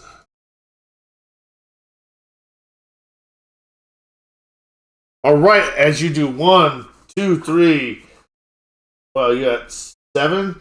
You do 5. 5 plus 4, and they cut down the supernatural in half. It's not. Did you bite or did you swipe? I swiped. You swiped, so that's where you get the +4 for. So you did superficial damage. That's 5 plus 4. That's 9. 9 half of 9 is 5. You do 5 superficial damage to the thing, and it lets go of the bar. It lets go of the doctor, Wandering Star. Song of Ashes. He's gone Krenos. What do you do? And you're muted. I don't know your name, stranger, but if we can get you deeper into this thing, do you think this ritual of yours can be more effective? It is debatable. Well, whether or not it is. However, given that it is attempting to devour me, I suspect going inside of this thing would be ill-advised. Apparently you haven't rolled with our crew yet, but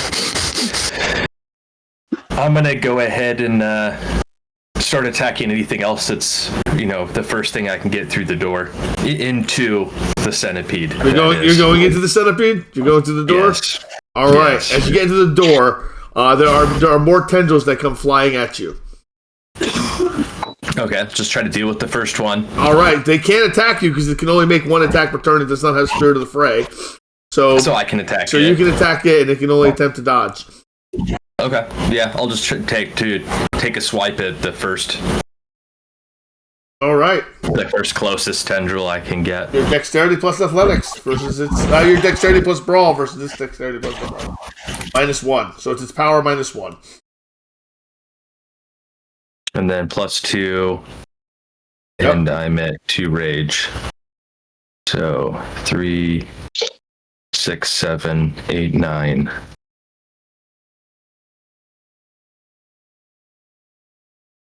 Ooh. Oh, nice. That's 5 successes. All right, as you do 4, you hit 1 over the margin, and you are in Glabro, correct? Yes. So you don't get any damage bonuses, so you do 1 superficial damage as you punch at the tendril. As you do whatever Krav Maga move, you describe what you do to the tendril.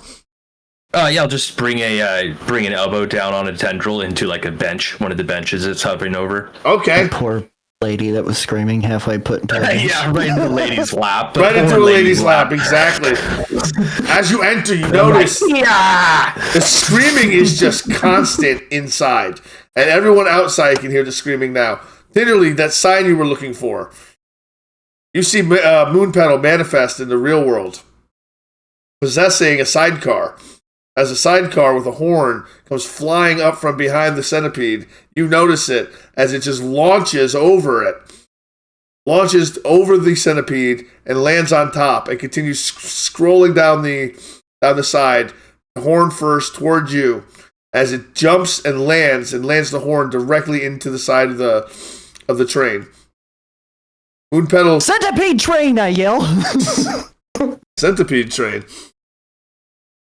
What do you do as you see Moonpetal possess this sidecar, this push cart?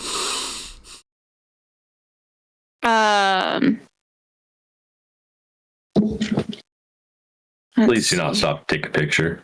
It sounds awfully cute. I'm just saying.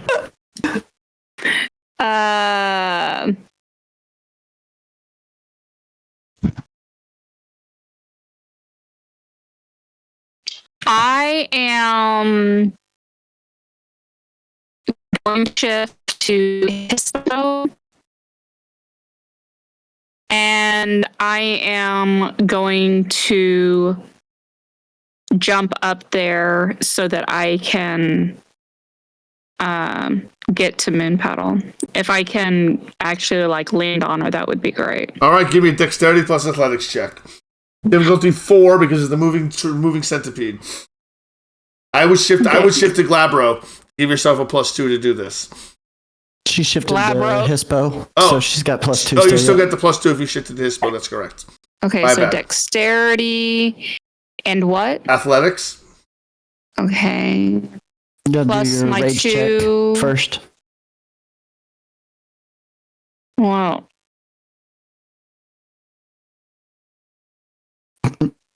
Okay, Just one rage check.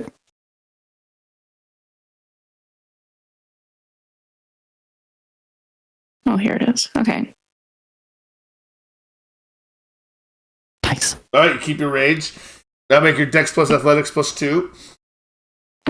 So, yeah, so 1, 2, 3, 1, 2, 3, and roll. Oh yes, Tenderly gets all successes and leaps up on top of the tray, on top of the centipede. It's digging her claws in so not to get bucked off. All right, that's round 1 behind us. All right, so remember 3 and out. So we got to figure out how we're gonna 3 and out this. We're gonna start with Elwyn Bell. You're in Krenos. What are you doing? I spend a willpower to stay there. Yep.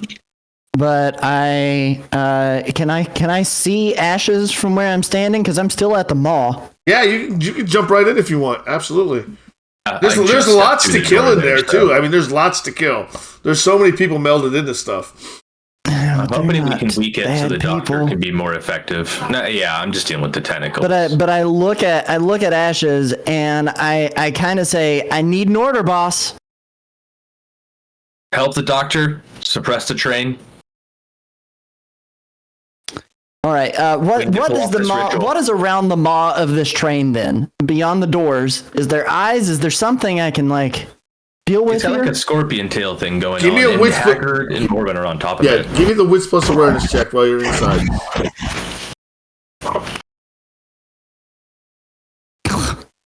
3. Okay, you do notice. You notice that there is a pulsing heart at the back of the train. The back of the car. Back of the car, yes. The back of the car that you're into, yes. Okay, I'm just gonna go ahead and charge the heart. All right, as you charge the heart, it was going to use Spirit of the Fray, so it can attack multiple people. And one of the first tendrils is going to come flying at you. You may make a Dexterity plus Athletics check. -1 because you're planning to attack. No, actually, make your attack roll. So make your attack roll versus its attack roll. Okay. Let me just re-roll the same last roll that I did. Remember, you get the extra dice for being in. Krenos. Yeah. Yeah, get those babies, get those extras. Oh, nice. Nice. Nice. Okay. You got 4 successes, so you do 4 plus 4 minus 2. I got 6. You got 6 successes. 6 plus 4 is 10. Half of 10 is 5. You do 5 superficial damage to the heart as you tear into it. You slam one fist into it, and the other one goes claws first, and they scrape off it, taking off on the layer of chitinous armor from the pulsing, beating thing in front of you. As the tendril whips by you and just barely misses your head. Song of Ashes, a tendril swings by at you.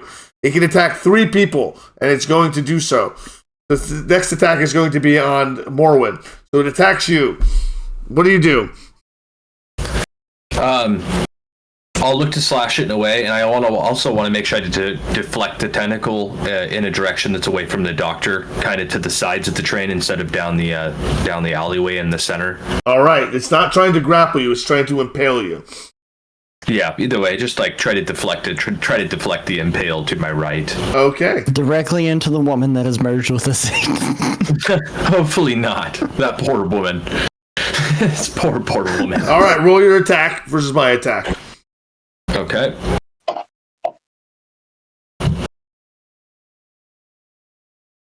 That's not bad. That's 4 successes. I got 3 dice I could re-roll there too. Might want You it. probably You should. might want to use Yeah. those. This is that kind of time. I'm thinking I might do the same thing. Oh, good golly. Yes. Well, Yes, bring it on, I guess. Yes, I'm going to. I can't ask for much better than every die was a success technically Exactly. that I threw. There's got to be something for that. Oh my right? Oh my yeah. Lanta. That's what I'm talking about. Oh my Lanta. All right, so you get, Storyteller turns off his Game Shark cheats on his dice here and things. so 5, and you got 7. So you got 2 successes over the margin. Well, and you're in Glabro form, correct? Correct. You do 2 more damage. Excellent. All right, to that tendril. All right. It's not going to attack Morwen. It's not fair that it attacks Morwen if Morwen's not here. It's going to attack Shadowheart, who's up there. It's going to attempt to impale Shadowheart. All right, and what are you doing, Shadowheart? Are you going to attack it back? This is on top of the train. On correct? top of the train, yes. Yes, my friend. Well, I guess we be squabbling. All right. Scratch its back. We be squabbling.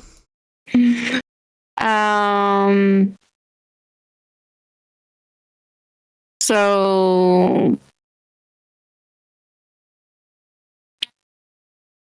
plus another 2, dude, and I'm mad. And you're mad. And I'm mad. I bet you're about to be even madder in here in a second. That'd be a good werewolf t-shirt right there too. Now, And I'm mad.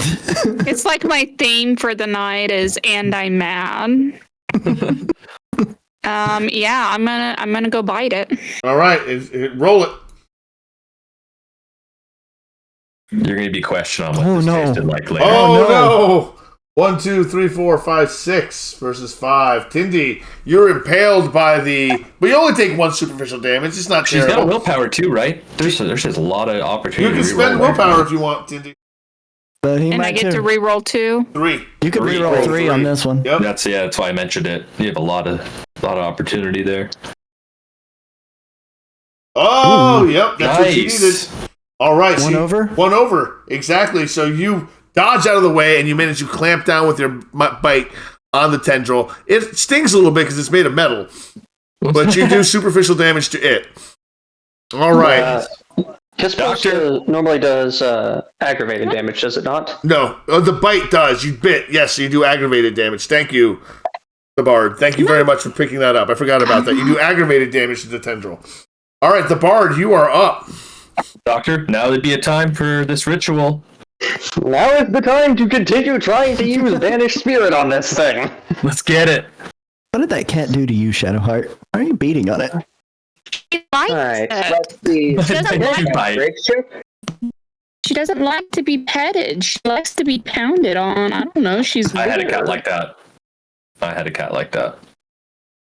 Oh, Ooh. nice. Ooh. That's what I'm talking Ooh. about. Let's go. Let's go, Wandering Star, which we don't know your name yet, but we'd kind of do. Yes. All right.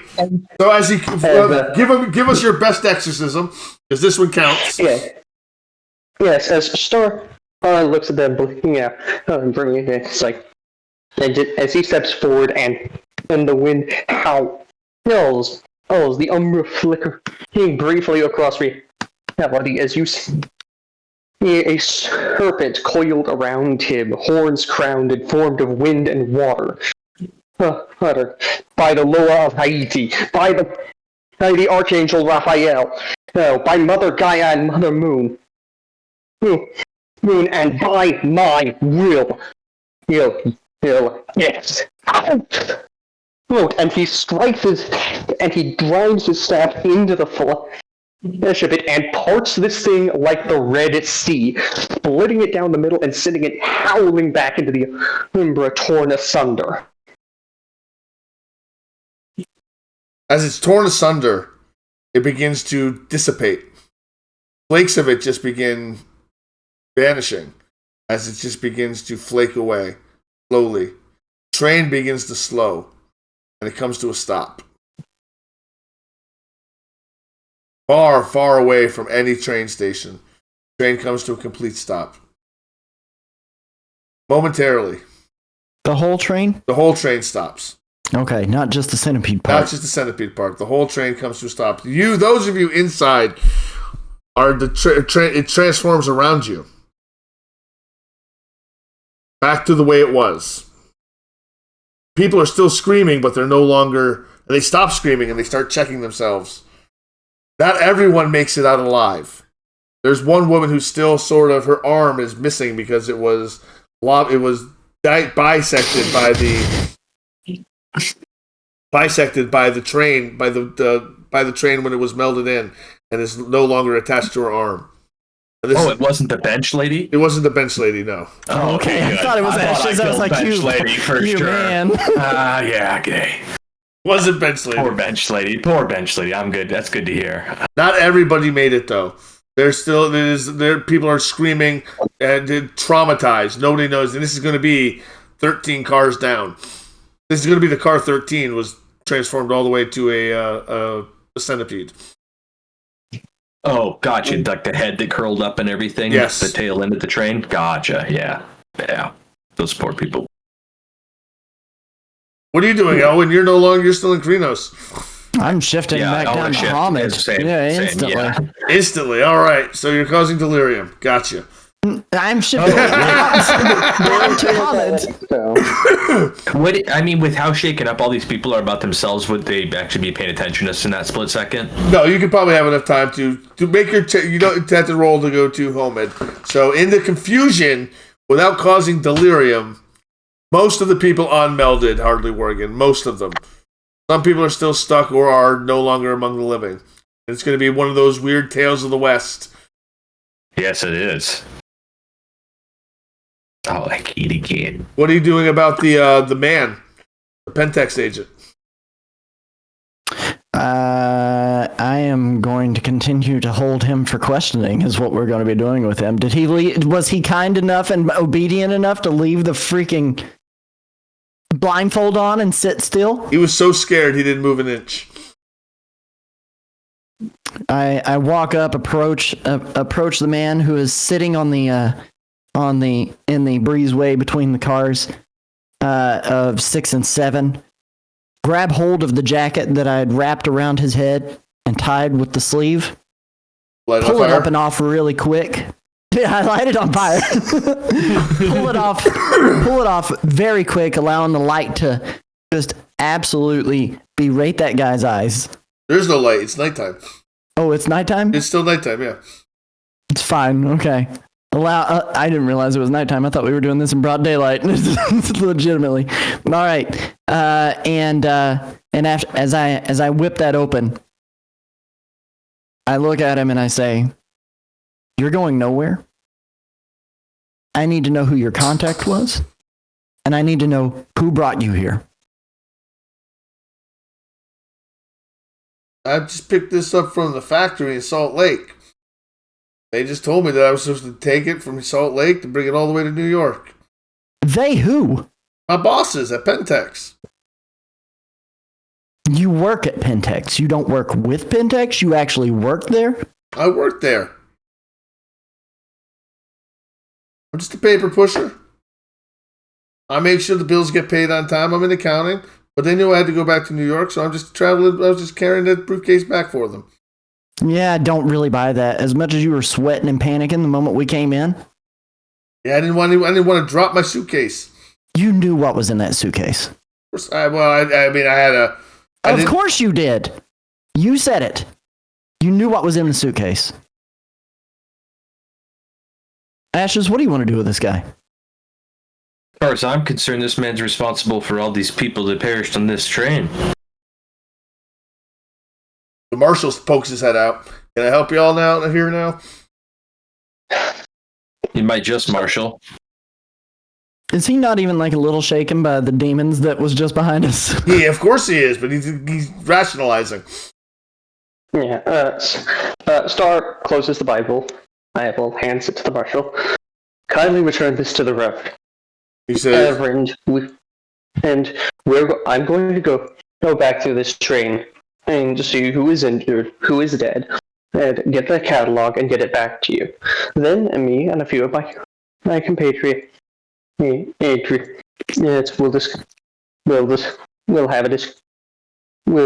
be having a discussion. And I would appreciate your assistance in ensuring that is private. This is David. That will be all that is required. Hired, Marshal. The marshal kind of nods his head, kind of in shock, takes the Bible back and brings it back toward the Reverend and closes the door to car 6. Right then. And he kind of Star just starts heading down towards the train, and it kind of indicates the rest of the pack. I'll make sure the caboose is emptied, assuming there's anyone left in it. Bring him. We will discuss this further there. Pick the man up by his collar. Still yet, kind of closer to the shoulders. Pick him up. Okay. And I look at Ashes and I go, I'm not of the mindset to murder this man tonight. He's scared. Yeah. He's peed He's himself. unarmed. But we aren't letting him go. I agree. I think we've just picked ourselves up another traveling companion. At least for the time being.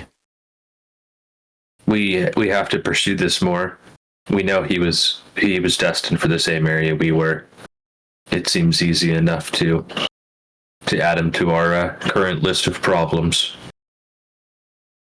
I am curious what Pentex was planning.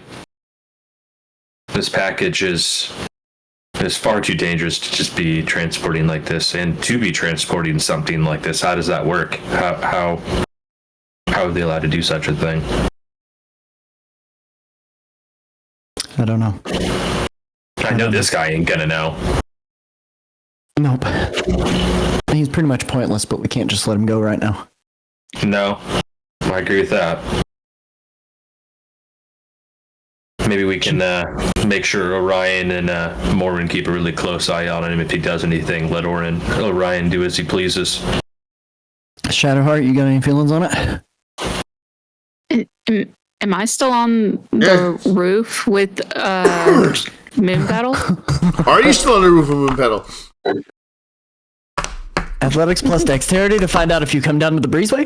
No, you don't need to make a roll. There's nothing bad can happen from failing this roll. The train is stopped. You can just leap down onto the down to the breezeway if you want. But you do feel Moonpetal's presence. He is back with you. So I shift back into the dreadful two-legged form, and slip my way back down, and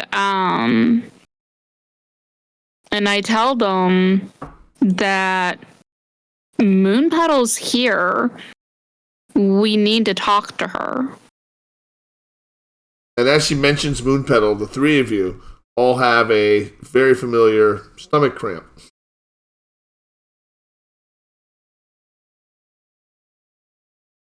Almost like a hunger pain. But you've eaten. But you feel hungry. I'm going to make my way up to the entertainment cart with this guy. See if they have any food. I'll go see if I can assist the new doctor. And you're gonna talk to Moonpetal, Tindy? Then I'll talk to her by myself. I want to know what she has to say. I didn't know I had the ability to even speak with him. I can't. I mean, I could always open it up and look at her, but that's pretty much it. Yeah, I think you're on your own there, Tindy, either way. If you guys want, I do out of character. I know the rite of spirit summoning, and it might be worth asking Star for that if you wanted him to potentially try and summon Moonpetal more aptly in a way that we could all talk to. Would that work? I can do that with you. That'd be interesting. I can pitch in. You'll get an extra dice for it, I'd too. like to hear what Moonpetal has to say about this time we've been missing her. I still gotta get food in me or something. I don't know what's going on. Yeah, I got that too. But I'm gonna hang around for this. All right, as you attempt to bring the man back into the cart, he makes a break for it and tries to jump off the train. He's making a run for it. Can he roll his athletics plus dexterity to see if he can step off of there without breaking his ankle? Yes. Well, you're holding him, aren't you? Yeah. So he's trying, though. He's trying. And I'll do my... What do I need to roll to see if I can keep hold? You're going to need to roll strength plus brawl. Plus brawl? Okay. Yep, strength plus brawl. What vampire dice? Hold up. Oh, good lord. All right, so he leaps out of your grip, and he just begins running into the night. I'm gonna pull my pistol out and shoot his foot. You're gonna attempt to shoot his foot? Yep. All right, give me a dexterity plus athletics check.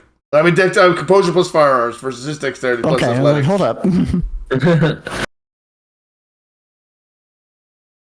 We need to roll for how fast your bullets run. What? I'm spinning a willpower.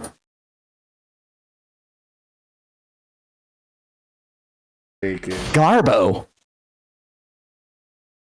Yeah. He's angrier. Great.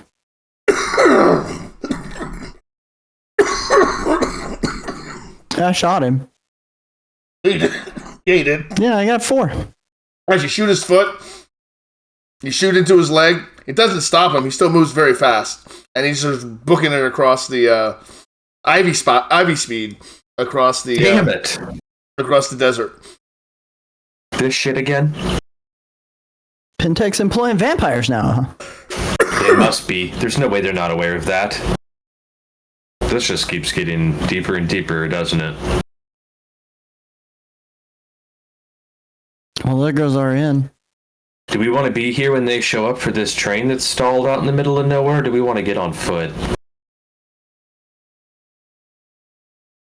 Or pause? Why don't we just go check and see how long it's gonna get going? I just don't know. There's a lot of paranormal stuff and questioning, and I just don't know. Do you think we want to be here when we have to explain any of this? Explain our side of any of this? Do we want to be here when the marshal explains what we were doing? Even if they ask me, not a single person's gonna believe me. I can't lie to them anyway. I'm just saying we might get ourselves into more questions that we could just avoid by just getting on foot now. All right, guys, let me move over to Tindy and Shadowheart and Tindy and Moonpetal real quick. Yeah, can we let the bard do his ritual? Yes, let's let the bard do his ritual. Then we can do Moonpetal and Tindy. Is that okay? All right, I will attempt. So I'm going to be attempting to I'll pitch in on that, which I also know the right, so you get an extra green die. Excellent. So, Rite of Spirit Summoning, this is my honor plus my persuasion. I'm not actually very good at this, so I will gladly take an extra green die. How good are you? Well, I've got a base of 4 dice. Same. So this puts me up to 5. Cool. My persuasion is admittedly not Star's strong suit. He's much more about knowing things than doing things. Actually, since this is to meet a spirit he hasn't before and acquire hidden knowledge, may I invoke the boon of Horned Serpent? Yes. Alright. Alright. Plus, that puts this at a much better roll. Okay. Nice. Moonpetal has to resist, but doesn't resist, obviously. With only 2, because it's only 2 power. So the spirit, you're gonna the spirit is currently possessing a handcart on top of the train.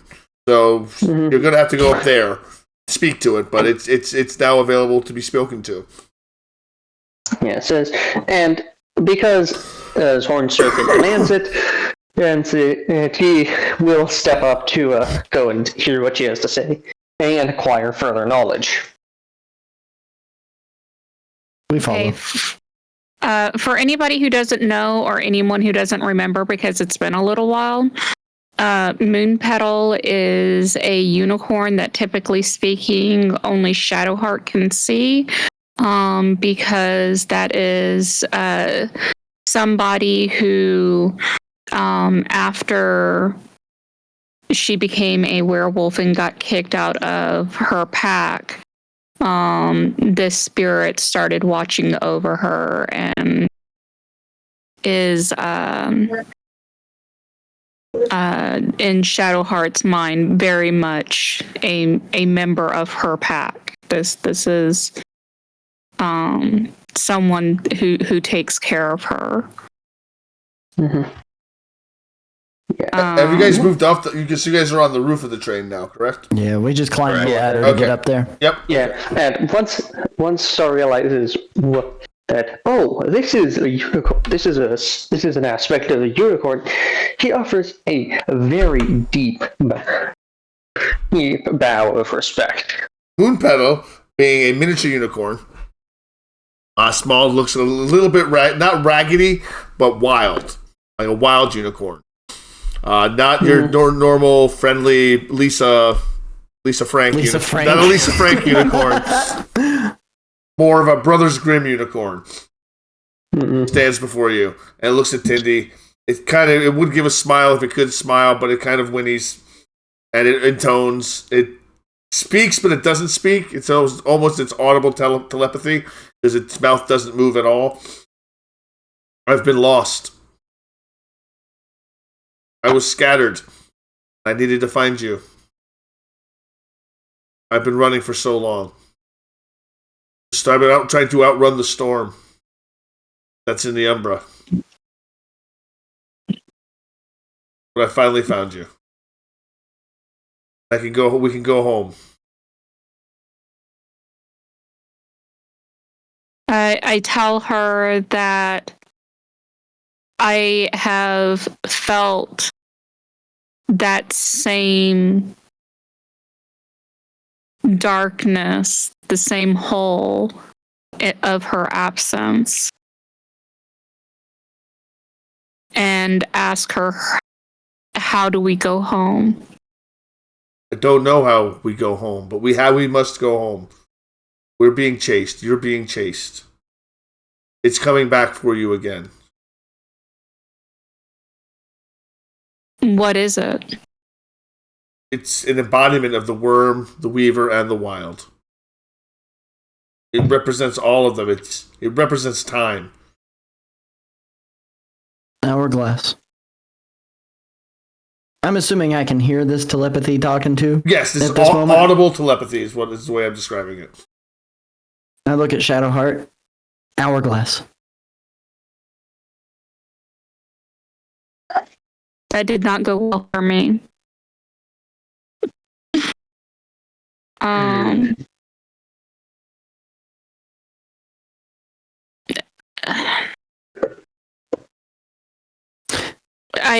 I ask Moon Petal, so what do we do now? How do we get away? We must go home to go home. We must go home to go home. Attempt to open a way home. I don't know how to do that. I look to R and ask again, since at the start of the train we briefly spoke about this. I ask again, how do we go home? Star considers for a moment, and then, as he paces back and forth, he kind of narrows his eyes and thinks, I may have a possible solution. The spirit which hunts you, it is time, or an aspect of time. You've called it hourglass.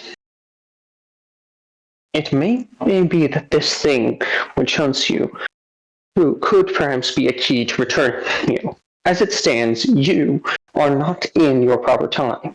In doing so, you are an aberration against the world. Earl, you are a certain man once called it a paradox. And to this end, and reality bends back against your existence here.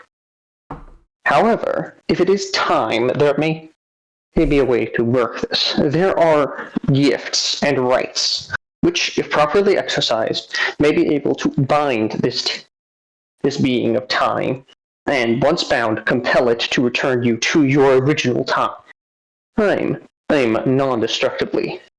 But to achieve this, firstly, we should need to obtain the right.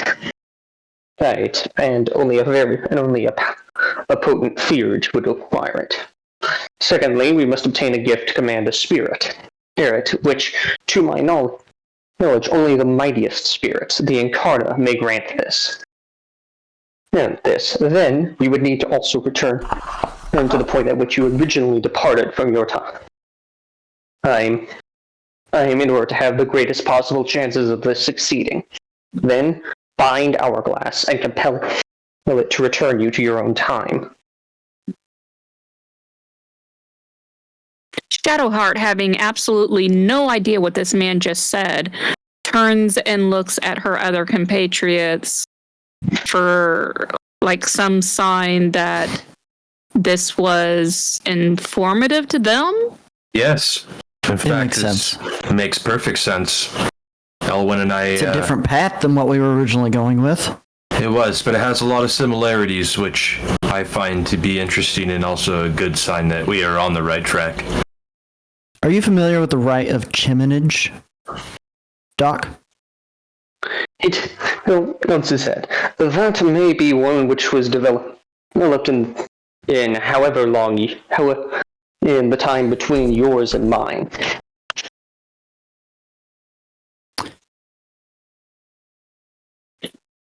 I want to use Sight from Beyond to see if chiminage would line up with what he's mentioning. You want to use Sight from Beyond? You want to do a vision? You want to do a vision?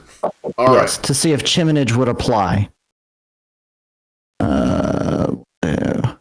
3, 6.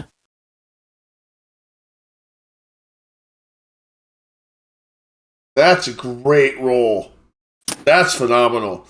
As your eyes go milky as the dream takes over, you begin falling and falling and falling and falling and falling and falling, then drifting, then floating, then floating. You sit up and you see the hourglass and you see your pack and you see it attacking again in its way. As you're stepping through the standard times, and you see one of your pack gives themselves over to it, and they're torn apart. Limb from limb. Spaghettified. And then they're dissolved.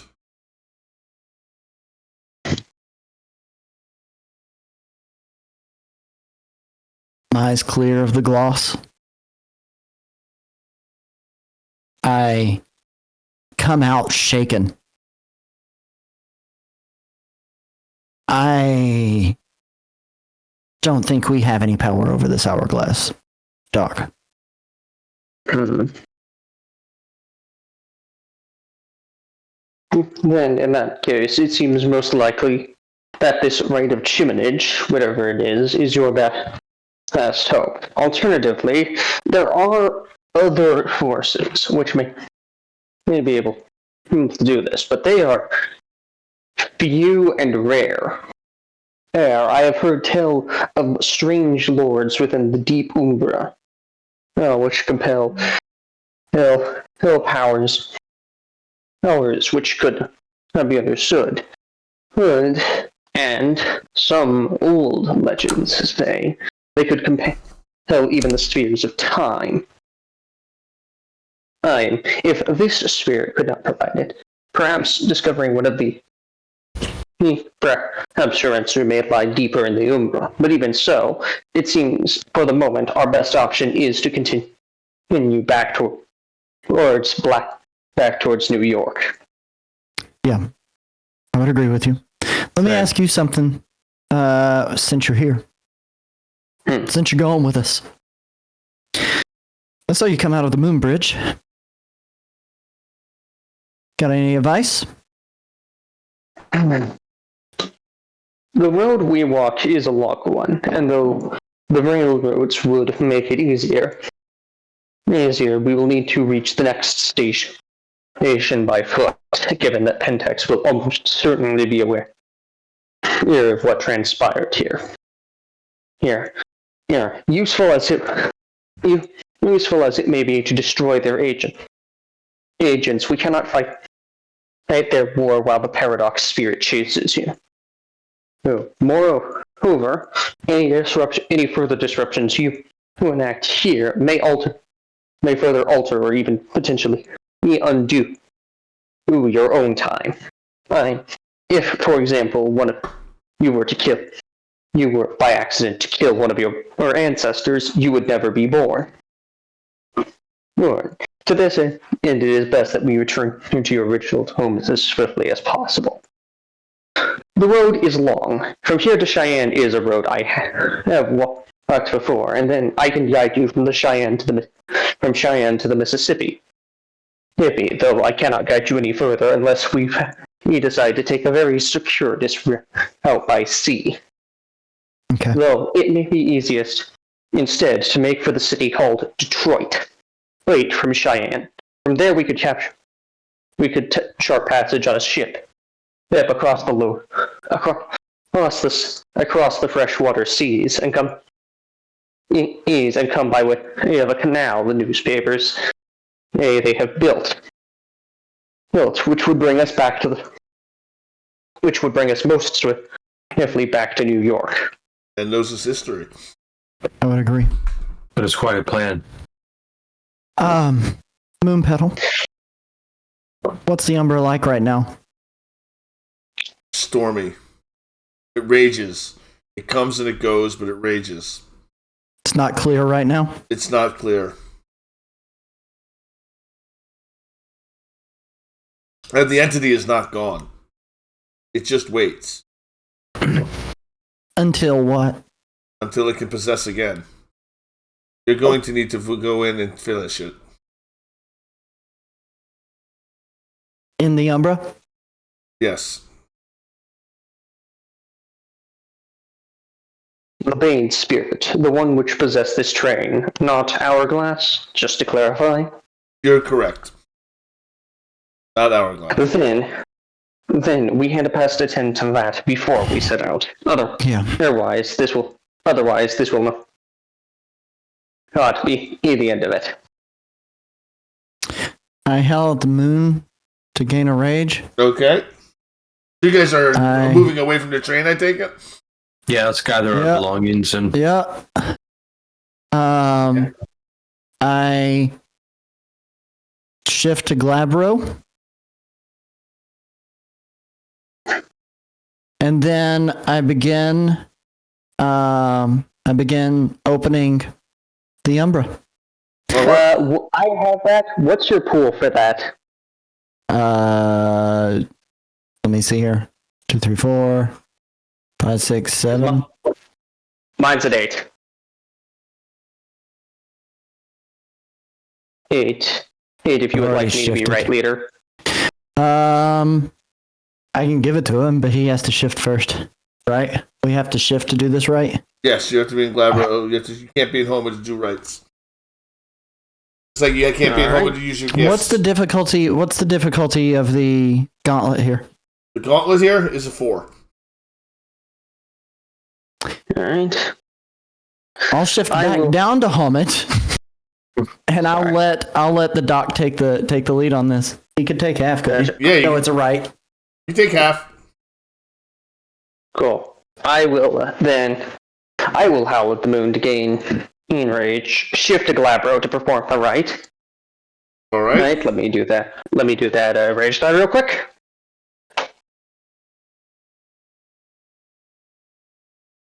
Game. There we go. Okay, keep the rage. That's good. And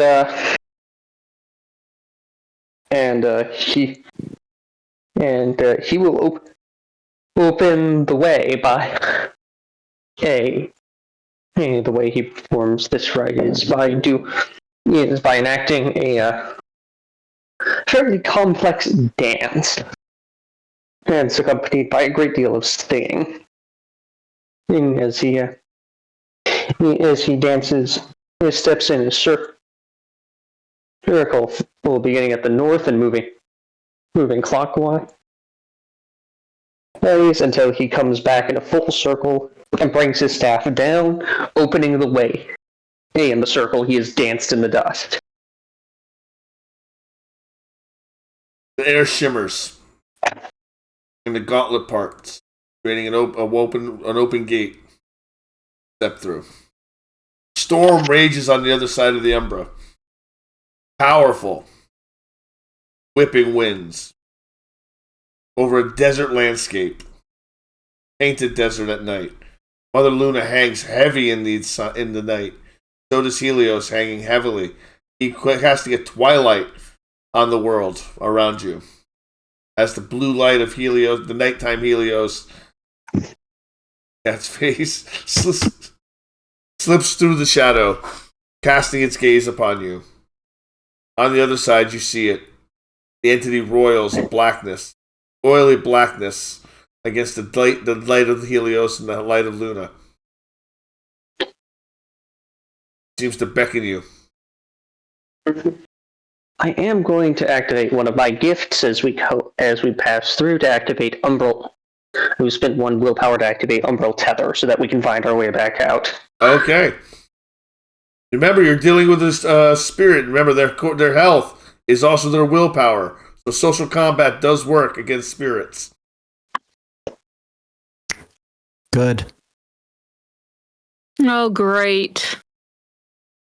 It's good. To be fair, kicking its ass up between its ears also worked. Yes, it does. But as you enter the Umbra and the Umbra closes behind you, the winds pick up, and it feels rough. You feel sand rushing against your skin, and the wind is nearly blowing you off your feet. You're going to have a -1 to all actions, any physical actions in here due to the winds. So will it. What?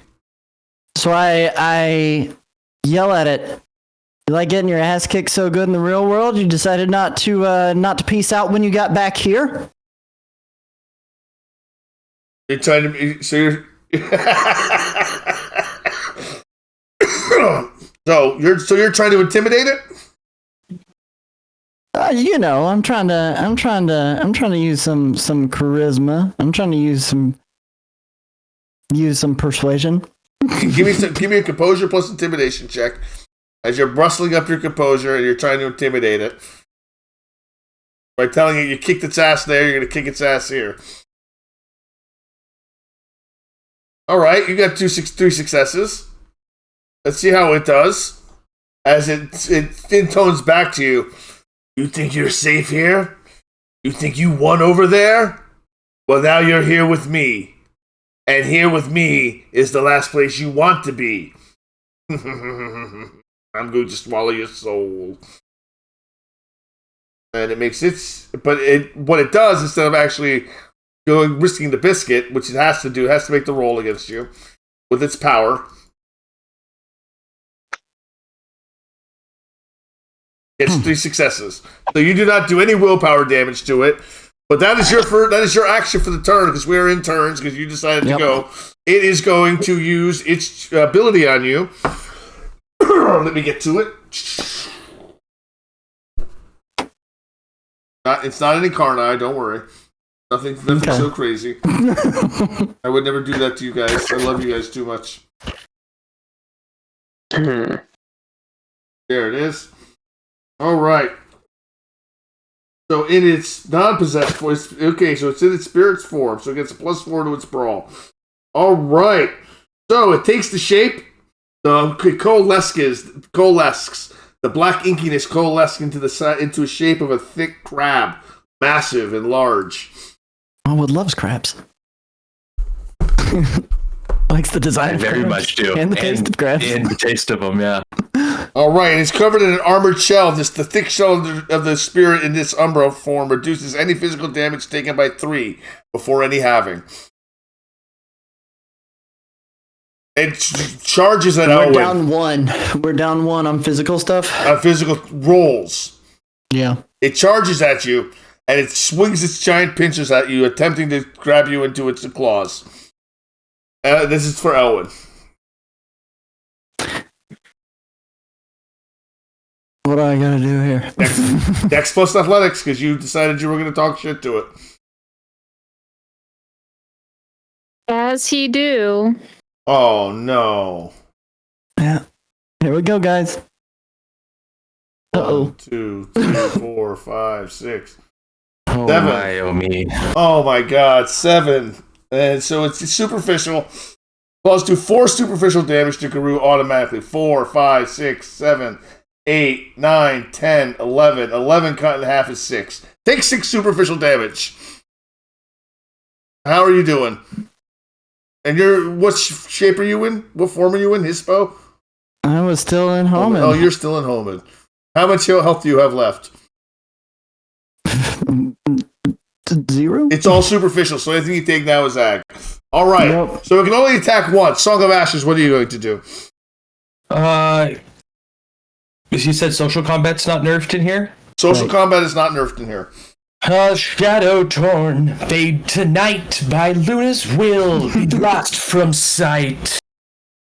All right. Said it with a little ditty. Yeah, give me your manipulation plus performance. Or do you want charisma plus performance? Well, let's go charisma for sure, yeah. We're still at 2 rage? Yes. No, you're at 3 because you got shot. Okay. But this is true. Let me mark that. Whoa. Putting a dot in a rage took a dot out of my willpower. I wonder if it's done that in the past and I never noticed. It's like a weird character sheet interaction. Whoa, nice.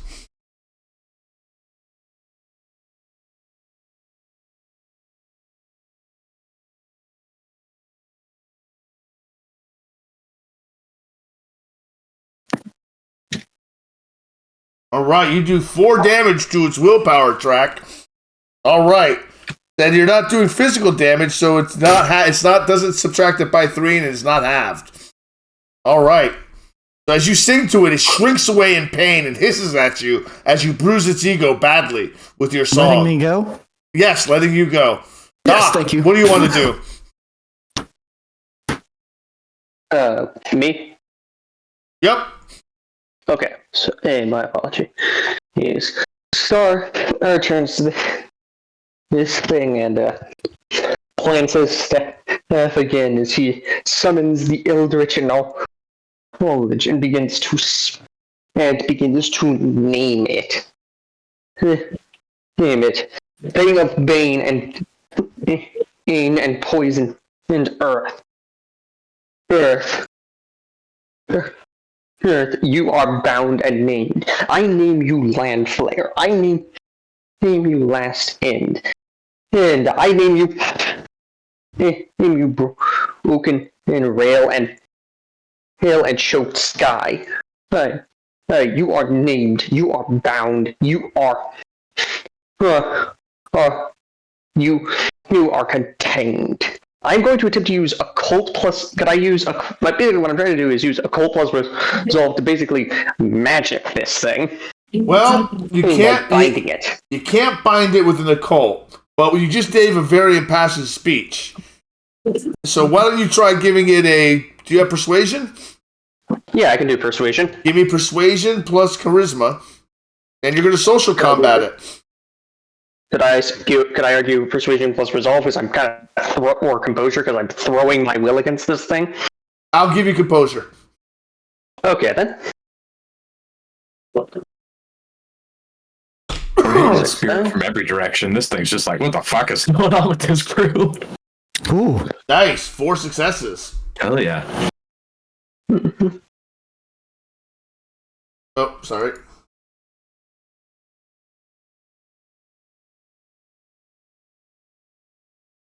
Oh, all right. So you do another superficial damage to it. It's not halved. All right. So yeah, all right. So it shrinks away again, hissing at you. What is this magic? What is this power? Shadowheart, what are you doing?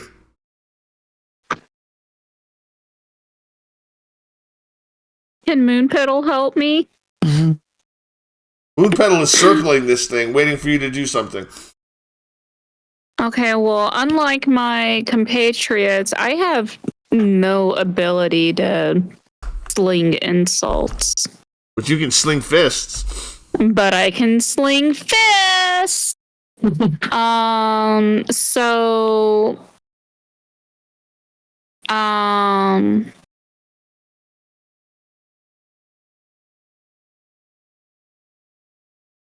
Okay, so...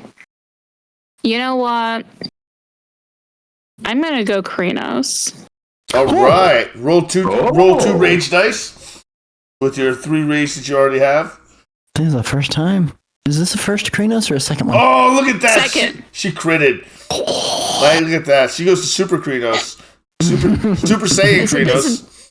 This is my second Krenos. Okay, so that's going to give me a +4 to my physical attack. Yes, it will. 4, 8, 10, 11. That's going to give me 11, so 3 rage. And 8 regular. And I'll try and rip his face off with my teeth. Oh, you're going for the bite, so you don't get the +4, you get a +2. Oh, no, you get a +2. You get a +2, not another. Just roll it. If you bite, you get only get a +4 for claws. You only get you get +4 on top of your. It's +2 damage. So don't worry about it. Just roll it. Oh, okay. Yep. Yeah, not more dice or Not anything. more dice. Just roll it. Oh my god. Oh, spin a willpower. Might be worth Spending a throwing willpower. a willpower at that. Yep, definitely. And reroll how many? 3.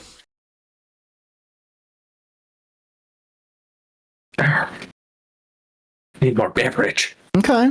All right, that's 5. That's a 5er. That's 5er. I got 5 on it. You got 2 on it, so you rip into him, biting into him, doing 4 ag, which 3 of it is absorbed. You do 1 ag. You do 1 ag damage to it as you bite through its shell, and you manage to get through it. All right, it's its turn. Round 2. Moonpetal is getting ready to charge. The Dratasi is annoyed at the one that's just ripped into its back and takes his claw and brings it around back and tries to snatch you with it. Indeed. So I need you to draw. Are you gonna bite it again? Are you gonna attack it? Or are you gonna dodge?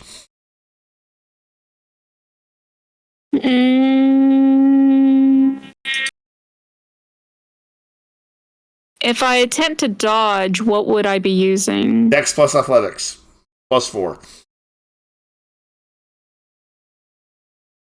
I'll try and bite it instead. All right.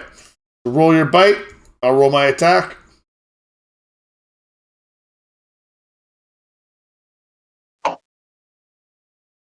So the same dice that I just rolled, correct? Yep, I got 7. 3, 8. 7 plus 4. Oh, 1, 2, 3, 4, 5, 6, 7, 8. All right, I'm gonna spend the willpower. You know you do good when you make God you spend a willpower. I know, he never has until this session, too. He's got him for us today. Yeah. He did say that. Ooh, though. No, you missed. I missed. So 1. So you're 1 over the margin +4 for your biting +2. So you do 3 more aggravated damage. 3 of that's absorbed. You don't do any damage. But he didn't damage me. But he didn't either, damage so- you. Wildwood, what do you want to do? By Gaia's light and Luna's grace, fade to shadow and leave this place. Nice, roll it. Roll it. Let me just scroll back up on my last roll so I don't have to add that shit all up again. Here we are. Roll again.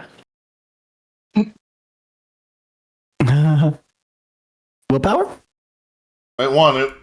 Yeah, why not? Why not? Nope. Never mind. Shut up, dude. Psych. All right, you I do was just two psyching more on you damage guys. to it. That is a total of 10 damage that has been done to this thing. With it only has 8 power, so you have dissipated this beast. As it begins to dissipate away from you, it screams, "I will! Oh, I'll be back! I'll be back!" As it dissipates and it's gone. All right, And then Arnold. I said, bitch. That's it.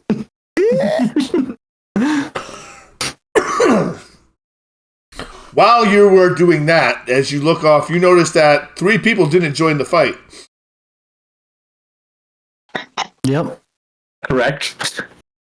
Behind you, you see the 3 of them locked in webbing with the hourglass in front of them.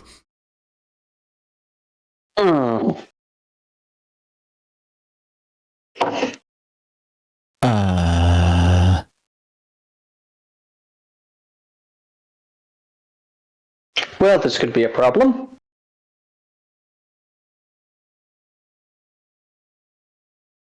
As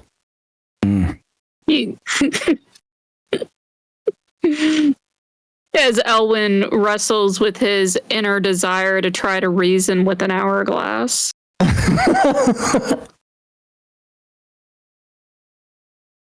they are in the Umbra with us, locked in there? They are in the Umbra with you.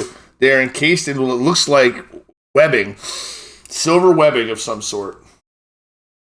The hourglass is just floating in front of them, not doing anything menacingly. Not doing anything menacingly. Can Can you banish this? Does Moon Pedal know Doc. anything? Perhaps? I highly doubt it. And I'm more likely to offend it if I try. I think jumping into a fight with a spirit of this power might be unwise. However,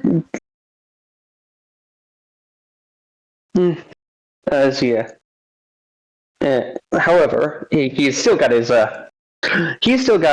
silver thread back to the real world. So I was wanting to perceive something about it, but I changed my mind. Clearly. What were you trying to perceive? You changed your mind. Okay. Well, I can't pull the umbrella tether. I can't use the umbrella tether to just yoink us back out of this, but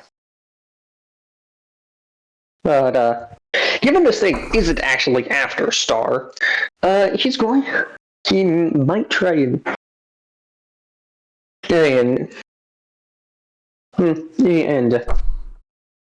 speak with it. As he approaches it, yes, with a form of definite supplication. There's a certain level of groveling going on here because he's dealing with something ludicrously powerful. Hear me, O mighty spirit of Weaver, wild worm. I am Trinitarian in being of God. I implore your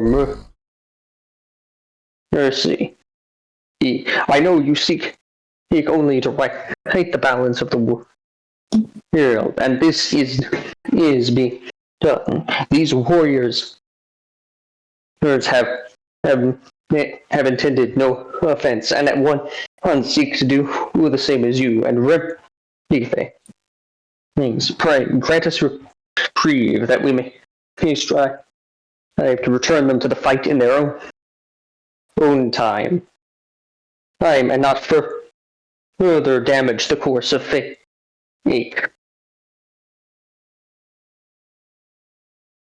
The hourglass folds in on itself many times, like a kaleidoscope, standing before you.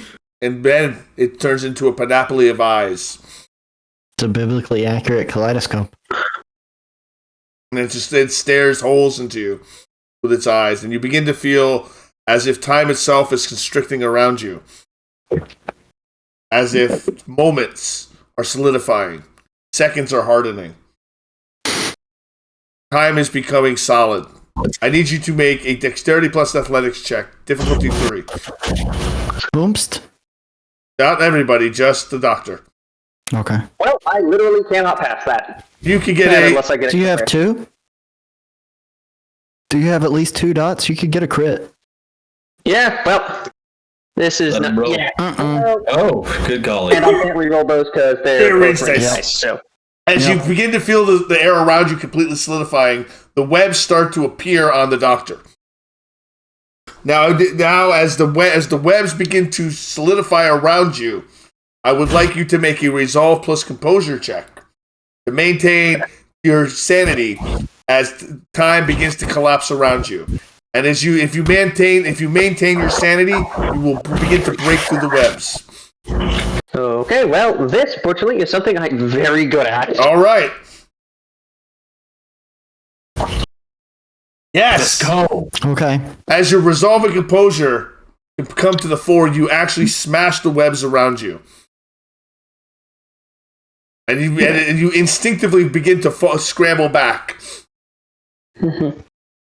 Guys, I'd hate to say this, but we have got to get out of here. Leaving them? I don't know. The rest of us can't get stuck here. I will attempt to open a gate underneath them, and pull them through. I like this idea. I'll throw it to you. I look to Moonpetal for guidance. Moonpetal looks terrified of this thing. She is she's got her head bowed, taking up a supplicant posture, but she's behind you. She's kind of hiding behind you, taking up a supplicant posture with her head bowed down, one leg kicked out front, the other one kicked up like this. She does not seem to be in a good way. You're opening up underneath them? Doc, I'm going to tell you before you attempt to do this, I think they are locked in time and space. Even if you open it up underneath them, I don't know that they will drop through. Well, at the very least, it will provide an opportunity. It will provide an opportunity for us to exit very swiftly, providing we can find a way to break this. However, Or pull them in with us. However, I am not confident in my. However, I am not entirely confident in my ability to pull them out. Note, this is a paradox. My best option is to work my will directly against it, and I do not know how long I can maintain that. I toss you as much of my support as I can give you. Alright. Is meta talk for one more dice. I will take one more dice. Okay, so that's going to be 8 base plus 1, plus a die from you.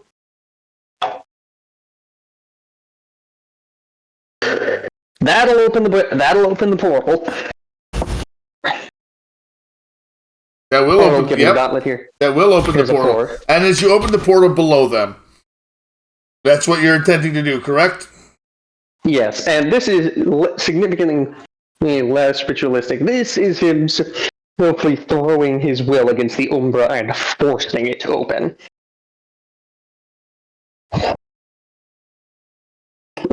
Open. It is not a clean circle. It is a jagged tear as he imposes his will on the unreality around them. Elwin, give me a wits plus awareness check.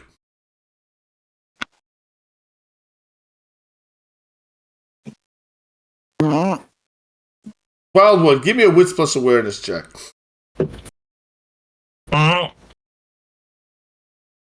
hang on. Okay. I got 3. Someone with good wits plus awareness, give me a wits plus awareness check. But I had good wits plus I could awareness. I could do a 5. Yeah. I've got a 6. Roll it. You guys are 6. You can take That's what I half. also had. Oh, to take half then. That's what I had. I took half. You just told me to roll it. You didn't tell me what the difficulty was. You didn't tell me what your dice pool was. You didn't tell me what the difficulty was. Tell me what your dice pool is first. Okay, you take half. You notice that they are falling slowly. Very slowly. Okay. They're going to need aid. They're going to need help. You're going to have to help them. I'm going to run and leap onto Orion with like a arms and legs super hug. And just try to weigh him down. All right, so give me your dexterity plus athletics. You might want to shift form. Mm-hmm. Yes, I'll get. We're going. Well, I guess to Glabro because I don't want to have to be killing people. So let's just. Are we still at that -1 penalty? Yes. Okay, definitely. That's only going to give you 1 extra dice. It's 1 extra dice. But if I go Krenos, I don't have the willpower to deal with not killing 3 extra people. dice. I don't have the willpower to keep from. I'll start killing everybody. Hogloss Corano. Yeah, or I'm going into Galabro, and I'm just not going to deal with that Hogloss. Yeah, I do have options for kicking people out of frenzy, but I'm a little busy. I do too, but yeah, I can't do it to myself while I'm in it. You're going to get into this hug as well?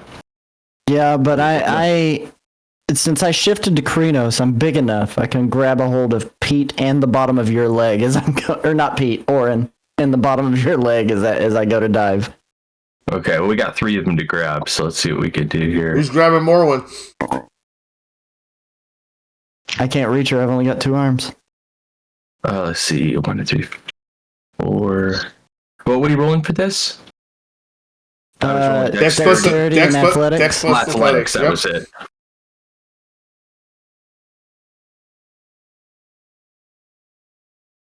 Wait. Wait. How difficult was this? Difficult. To jump onto them? To jump on them and grab them? Depending on who you were looking for, Nerdadart grabbed hers. I mean, you're both going to need to spend a willpower. We both will? Yeah, you need 4 successes. Good God, I'm about to take Hogloss anyhow. I 2 will be. Okay, there we go. Okay, there we go. All right, so you leap onto Pete, onto Orin. You leap onto Orion. Who's going to leap onto Morwen and bring her down? Cuddle Puddle. Yeah, I guess I'm gonna have to first shift. I think I'm first gonna have to take an shift into Glabro. You're already in Hispo. You can do it in Hispo. Yeah. You were in Hispo, weren't you? You're a big old. Yeah, you were. You shifted to Hispo to bite the crab, and you never shifted out. So you don't need a rage check, and you still get the same bonus, unless you want to go Krenos. No, wait. She went Krenos, didn't she, when she fought the crab? Yeah, that's right. She went Krenos. Yeah, so she's in Krenos, needs to spend a willpower. Or shift down. Or shift down. Out. Yes. Yeah, Or spend the willpower and jump onto Morwen in your heaviness. Yep. Or yeah, you could spend a willpower and jump out into this. Spend a willpower because it's going to give you the bonuses that you need right now because we're at a -1. Okay, so then I'll spend a willpower to not go crazy. And I will do the same. So let's see here.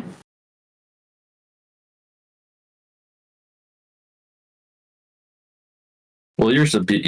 Oh yeah, she's Krenos. Yeah, same. Mm-hmm. Yeah. So unfortunately, my dex and athletics isn't that great, but being in 3 more die. Yeah, get those bonuses in there.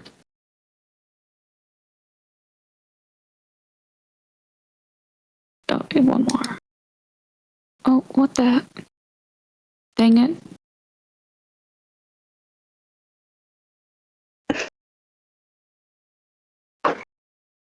Yeah. 3, and then 5 there. Oh yeah.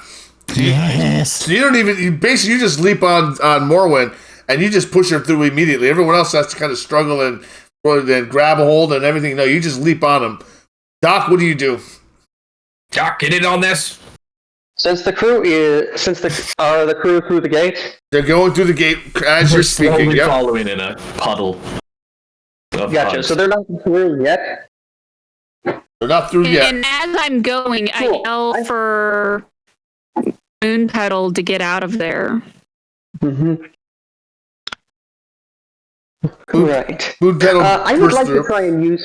Go ahead. I would like to try and use the same. Aim strategy I used to break out of my bonds by throwing my willpower against the bonds holding the rest of the pack to try and sever them. And basically, I want to try and do the same thing I did to break out to break them out. All right, give it a shot. Result plus composure. Gotcha. Okay.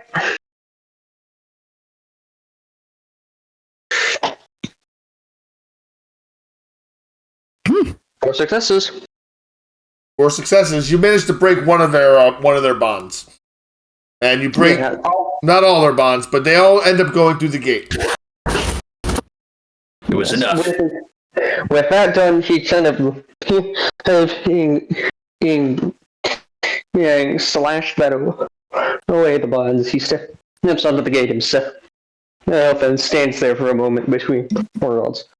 I see that you are not a reasonable thing, but you are a force of nature. I can't expect you to be. But you will not have been the first force of nature I tested for the sake of my people. Oh no. People. And he strikes the gate with his staff and falls through before coming back up and swiping across to shut the gate behind him. Nice. Very epic. As the gate shuts, the thing does not follow you through the Umbra, but the train is no longer there. What's the position of the moon?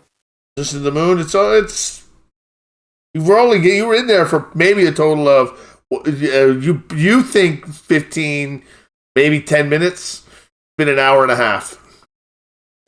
The Umbra will do what the Umbra will do. In any case, we have no train, but we do have a place to go.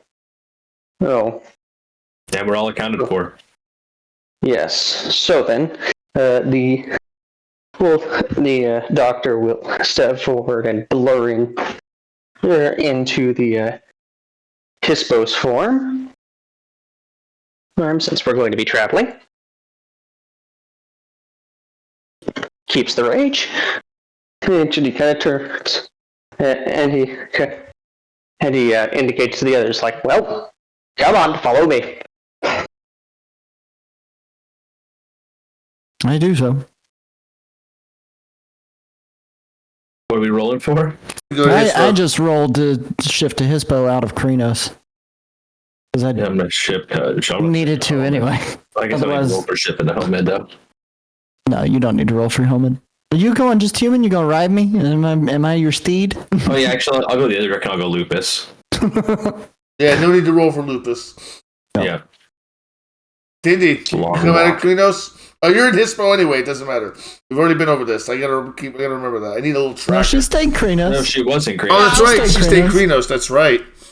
So I did a roll. Was it not a good one? Oh, you How did. much Oh, rage? oh, Yeah, you did fine. no, I didn't see that you rolled. I'm sorry. You kept your I'm so rage. sorry. You kept your rage and you shifted. All right, guys. That's a natural break point for us. Yeah. We're walking back to New York, or walking to Cheyenne anyway. We're walking to Cheyenne. All right, the Bard, thank you. You were amazing. I'm going to tell you that. That was I'm going to Appreciate it. tell you that a couple times. I hope that Star's shenanigans were enjoyable to you and to the audience. Excellent. Well, I want to Yeah, wrap it was things good. up in our traditional manner. So what I like to do is I like to ask you what you liked about game, what you didn't like. I like to know about that. What your favorite part was, and what your favorite scene was. So since it's your first night, we're gonna put the spotlight on you first and let you go. So what you liked, what you didn't like, what your favorite scene was, and what your favorite role play was. I think that's what I said. Gotcha. So, with regards to what I liked, I enjoyed the monster design and the more of the train and the moral dilemma of the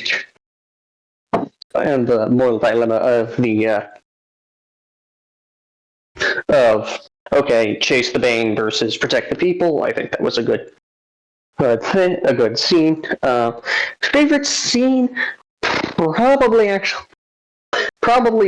actually combating the train itself.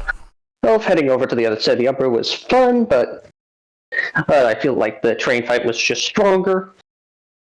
One thing I wasn't a fan of, one, I'd like to see some more social interactions with the humans and a little more opportunity for some social shenanigans, as well as some more social and investigatory shenanigans, as well as combat. I'd like to see some more of that going forwards, and I'd also appreciate.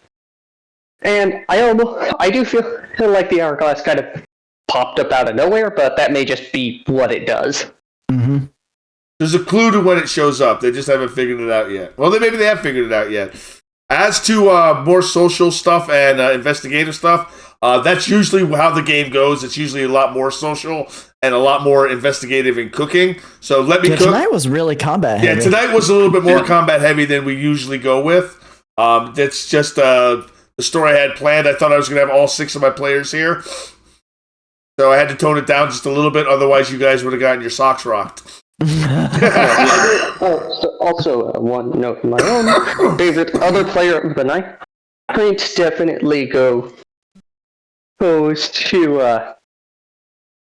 I'm terrible with names. The person who decided to resolve the problem of a train robbery by casually pulling out a rifle and removing a man's head. That is going to be. Thank you. I wholeheartedly approve of this. Thank you. Yes. Without Orion around, someone's got to start the shenanigans off. All right, next, Tindley, are you still with us? Yep, I'm here. All right, you're next, Tindy. Well, obviously, my favorite part was getting back together with my favorite unicorn friend, Moonpetal. I thought you'd you like called that. that right off the bat. I look forward to maybe getting to have more conversations with her to find out more of like what's going on over there. You know, she there definitely wasn't time to get like a real sense of what's going on, and let's face it, I'm okay. We'll face it. Together. As one. I think we actually lost her all the way this time. I think we may have. Yeah. I'll give it a few more seconds. Oh, hello. You're yeah, back. hello. Let's face it, is what you said. I said, let's face it. It's not like words are, my character or Moonpetal's favorite, or like strong suits. We're not good with that stuff. But I'd like to talk to her more. Also, on the good side is I didn't get shot tonight. I get shot every combat session, so I'm pretty stoked about that. I'm pretty stoked you didn't get shot too. You actively broke a woman's arm for shooting. Yeah, I mean, they still tried to shoot me, but this time they didn't succeed, so that was pretty great. Least favorite... I don't know. A nerd, not to be picking on Nerd. I know he thinks that I do all the time. Don't start it. Pick a different topic. I mean it. He just like goes straight into picking a fight with a train, and I'm like, maybe that's not the answer. Is fighting the train? I don't. It was clearly the answer. This is And so Ashes also says it. very in character for Agaru. Its immediate solution is start a fight. He's just like, I don't know that. I mean, like, how do you win against fighting a train? And You he's like, suplex it.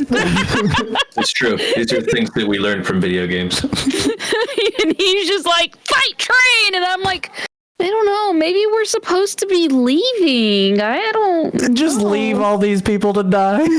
Yeah, you know. Well, I mean, you know, survival of the fittest or something like that. I don't know. Red talent. Yeah, that's what I'm hearing. That's absolutely what I'm hearing. All right, there, Nerdwire, your turn. Like, Oh, didn't man, like, no. seen, everything. There was a lot to like tonight. I really enjoyed the Bard's role play. He did a fantastic job describing every bit of his actions in a way that, like, I mean, I've only been doing this tabletop role playing game for like 12 weeks, and I've only had the experience with like our regular core group, but bringing in this guest to really show us how it's done, who has a lot of experience, did a really solid job with describing his actions. And I was super impressed with that. My favorite scene probably was the train robbery stuff. I finally got a moment to be a badass just for a second, for the first time, and not totally screw it up. Like, we're 14 sessions in. I finally have a badass moment. That's not rip off your sleeve and set it on fire. Yeah. But it was good. I really liked that scene a lot. I enjoyed the physical combat with the Bane. I didn't enjoy the spiritual combat with it so much because I screwed up. got. I'm gonna have to figure that out. I took a lot of superficial damage there, but we'll heal up. As far as what I didn't like, there wasn't a whole lot to not like. I think there's a valid concern there that the hourglass just kind of showed up and locked our three amigos in there, surprisingly, but that is what it is. I mean, like, that's legitimately what has happened to us the last time we had it happen, is we were walking in the desert and suddenly it was on us and it was like, oh shoot, we're rolling all these different weird rolls. And kind of what I almost wanted to happen was that, when we go in there because that's what I was thinking was going to happen. If we go in there to try to save them and pull them out of it, I thought we were going to have to start making the complex rolls, and it didn't happen. And I'm not sad about that. I get to live to see another day, but that was exciting the first time it happened, and I kind of wanted to have that moment again in some ways. Dude, I almost didn't survive the first encounter. But you did, and that's why it's exciting. It's exciting to almost not survive. Wildwood. Yo.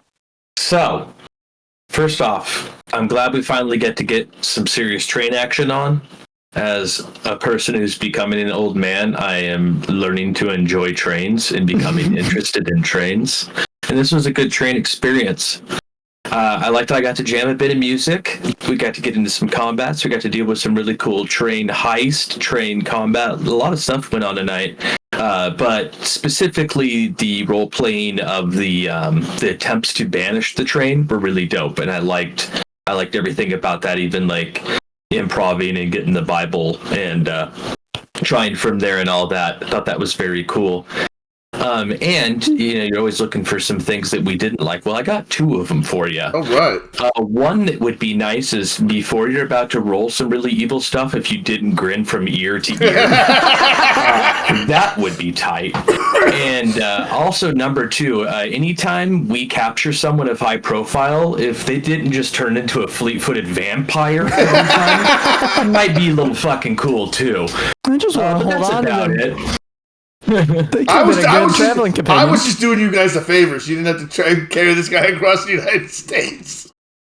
I mean, I was just going to do him a favor and make Morwen be his permanent bodyguard, because she's just doing storyteller stuff anyhow, and that guy would have had a not fun trip. Yeah, I wanted to ask some questions, and maybe at the next stop, go tie him up somewhere and leave him, and then just leave him. Yeah, But you would think that, but then I didn't have time to ask no questions. Happens. Oh, I'm storyteller. Let me just pull out some vampire dice here. Oh, he's gone.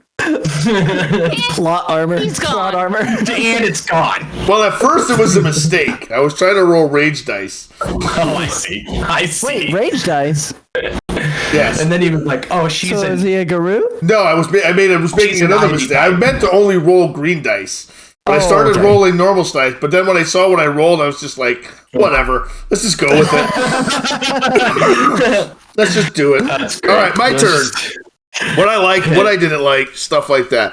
What I liked is I liked having a guest player in today. It was great. I loved having you in. I hope you decide to come back and join us for a couple more sessions in the Wild West. It would be great to have you, and we'd more than love to have you at the table.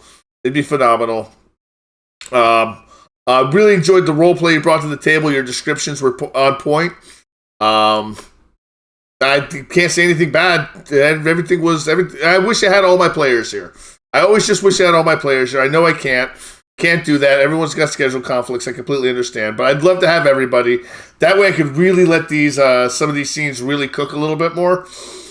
And I know you said you wanted to have some more social scenes. We just had a set moot, which was all social. It was entirely social. It was entirely social.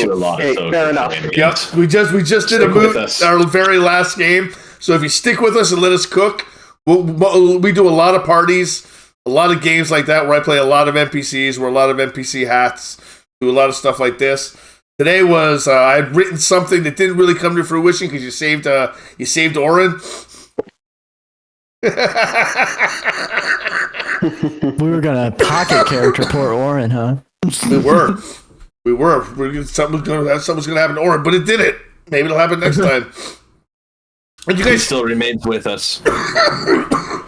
Yeah, this was a very unusual session in the sense that, like, we do have combat. Like, almost every session, there's at least one combat encounter, but they're not usually this heavy. And this was just one of those unusual, hey, we're going heavy into combat. And because it's been a while since we had heavy combat, I mean, literally since what's it been? 4 weeks? A month and a half? About a month and a half. So a month and a half since our last combat heavy session, which was right before we got cast into the West. The last time I got shot. Yes. Oh no, you got shot last week too. Or two weeks ago. I did get shot last But that even wasn't even that combat heavy because you guys had 2 dudes and then I delirium to 6 in the front and blew myself up. So it was pretty short lived. The main combat from last session was with the hourglass. Yep. With the 5 turns with the hourglass. All right, guys. So for the meat and potatoes, what you really want to know about is no XP for tonight. No, I'm just kidding. Oh, okay. 5 XP. That's not meat and I'm potatoes. giving out 5 XP. We all did good. I was going to give out 4, but everyone did a great job, so I'm just going to give out 5. 5 XP for the night. Enjoy it. Join me again, everyone, for Monday for Vampire the Masquerade. We'll be at 9 p.m. Eastern Standard Time. And then next Saturday, we won't be playing Werewolf. We'll be doing Wraith Forever After the End, which will be a great game. I hope to see you there for that one, and I hope you enjoy it. I'm going to snooze these ads while we look for someone to raid. Any of the retroactives on? Your mom is live, and that's it. Just your mom. I got your mom last time. Say your mom always gets it. Yeah. Anyone from your new club CRT on that we could raid? Perhaps. There's a sure of them online. Let me see. Let's see. The one fellow I know. The one fellow I know who streams isn't on right now, but I'll tell him that if he starts streaming at about this time, I can start throwing. I can tell some folks to head over do that and raid him. Okay, maybe we can do that definitely in the future. Do you guys see anyone? Let me snooze again. That's what I'm looking for here. All right. Yeah, I'm kind of poking myself. Right. Well, folks, it is almost midnight for me, so I am going to head Thanks again out. for joining us. Thanks for joining us. You know Neon Arcade said? You might actually know him. Neon, I know Neon Arcade. Yeah, just type his name. He's Club CRT now. Oh, cool. Let me I will catch you all for. Well, I'll see if I can catch you all for downtimes. It's spring break, and so I should be able to catch you all for downtimes. Excellent. We'll see. Awesome. Yeah, absolutely. All right, y'all have a good night. Yo, God you too. bless. God bless. Good All right. So,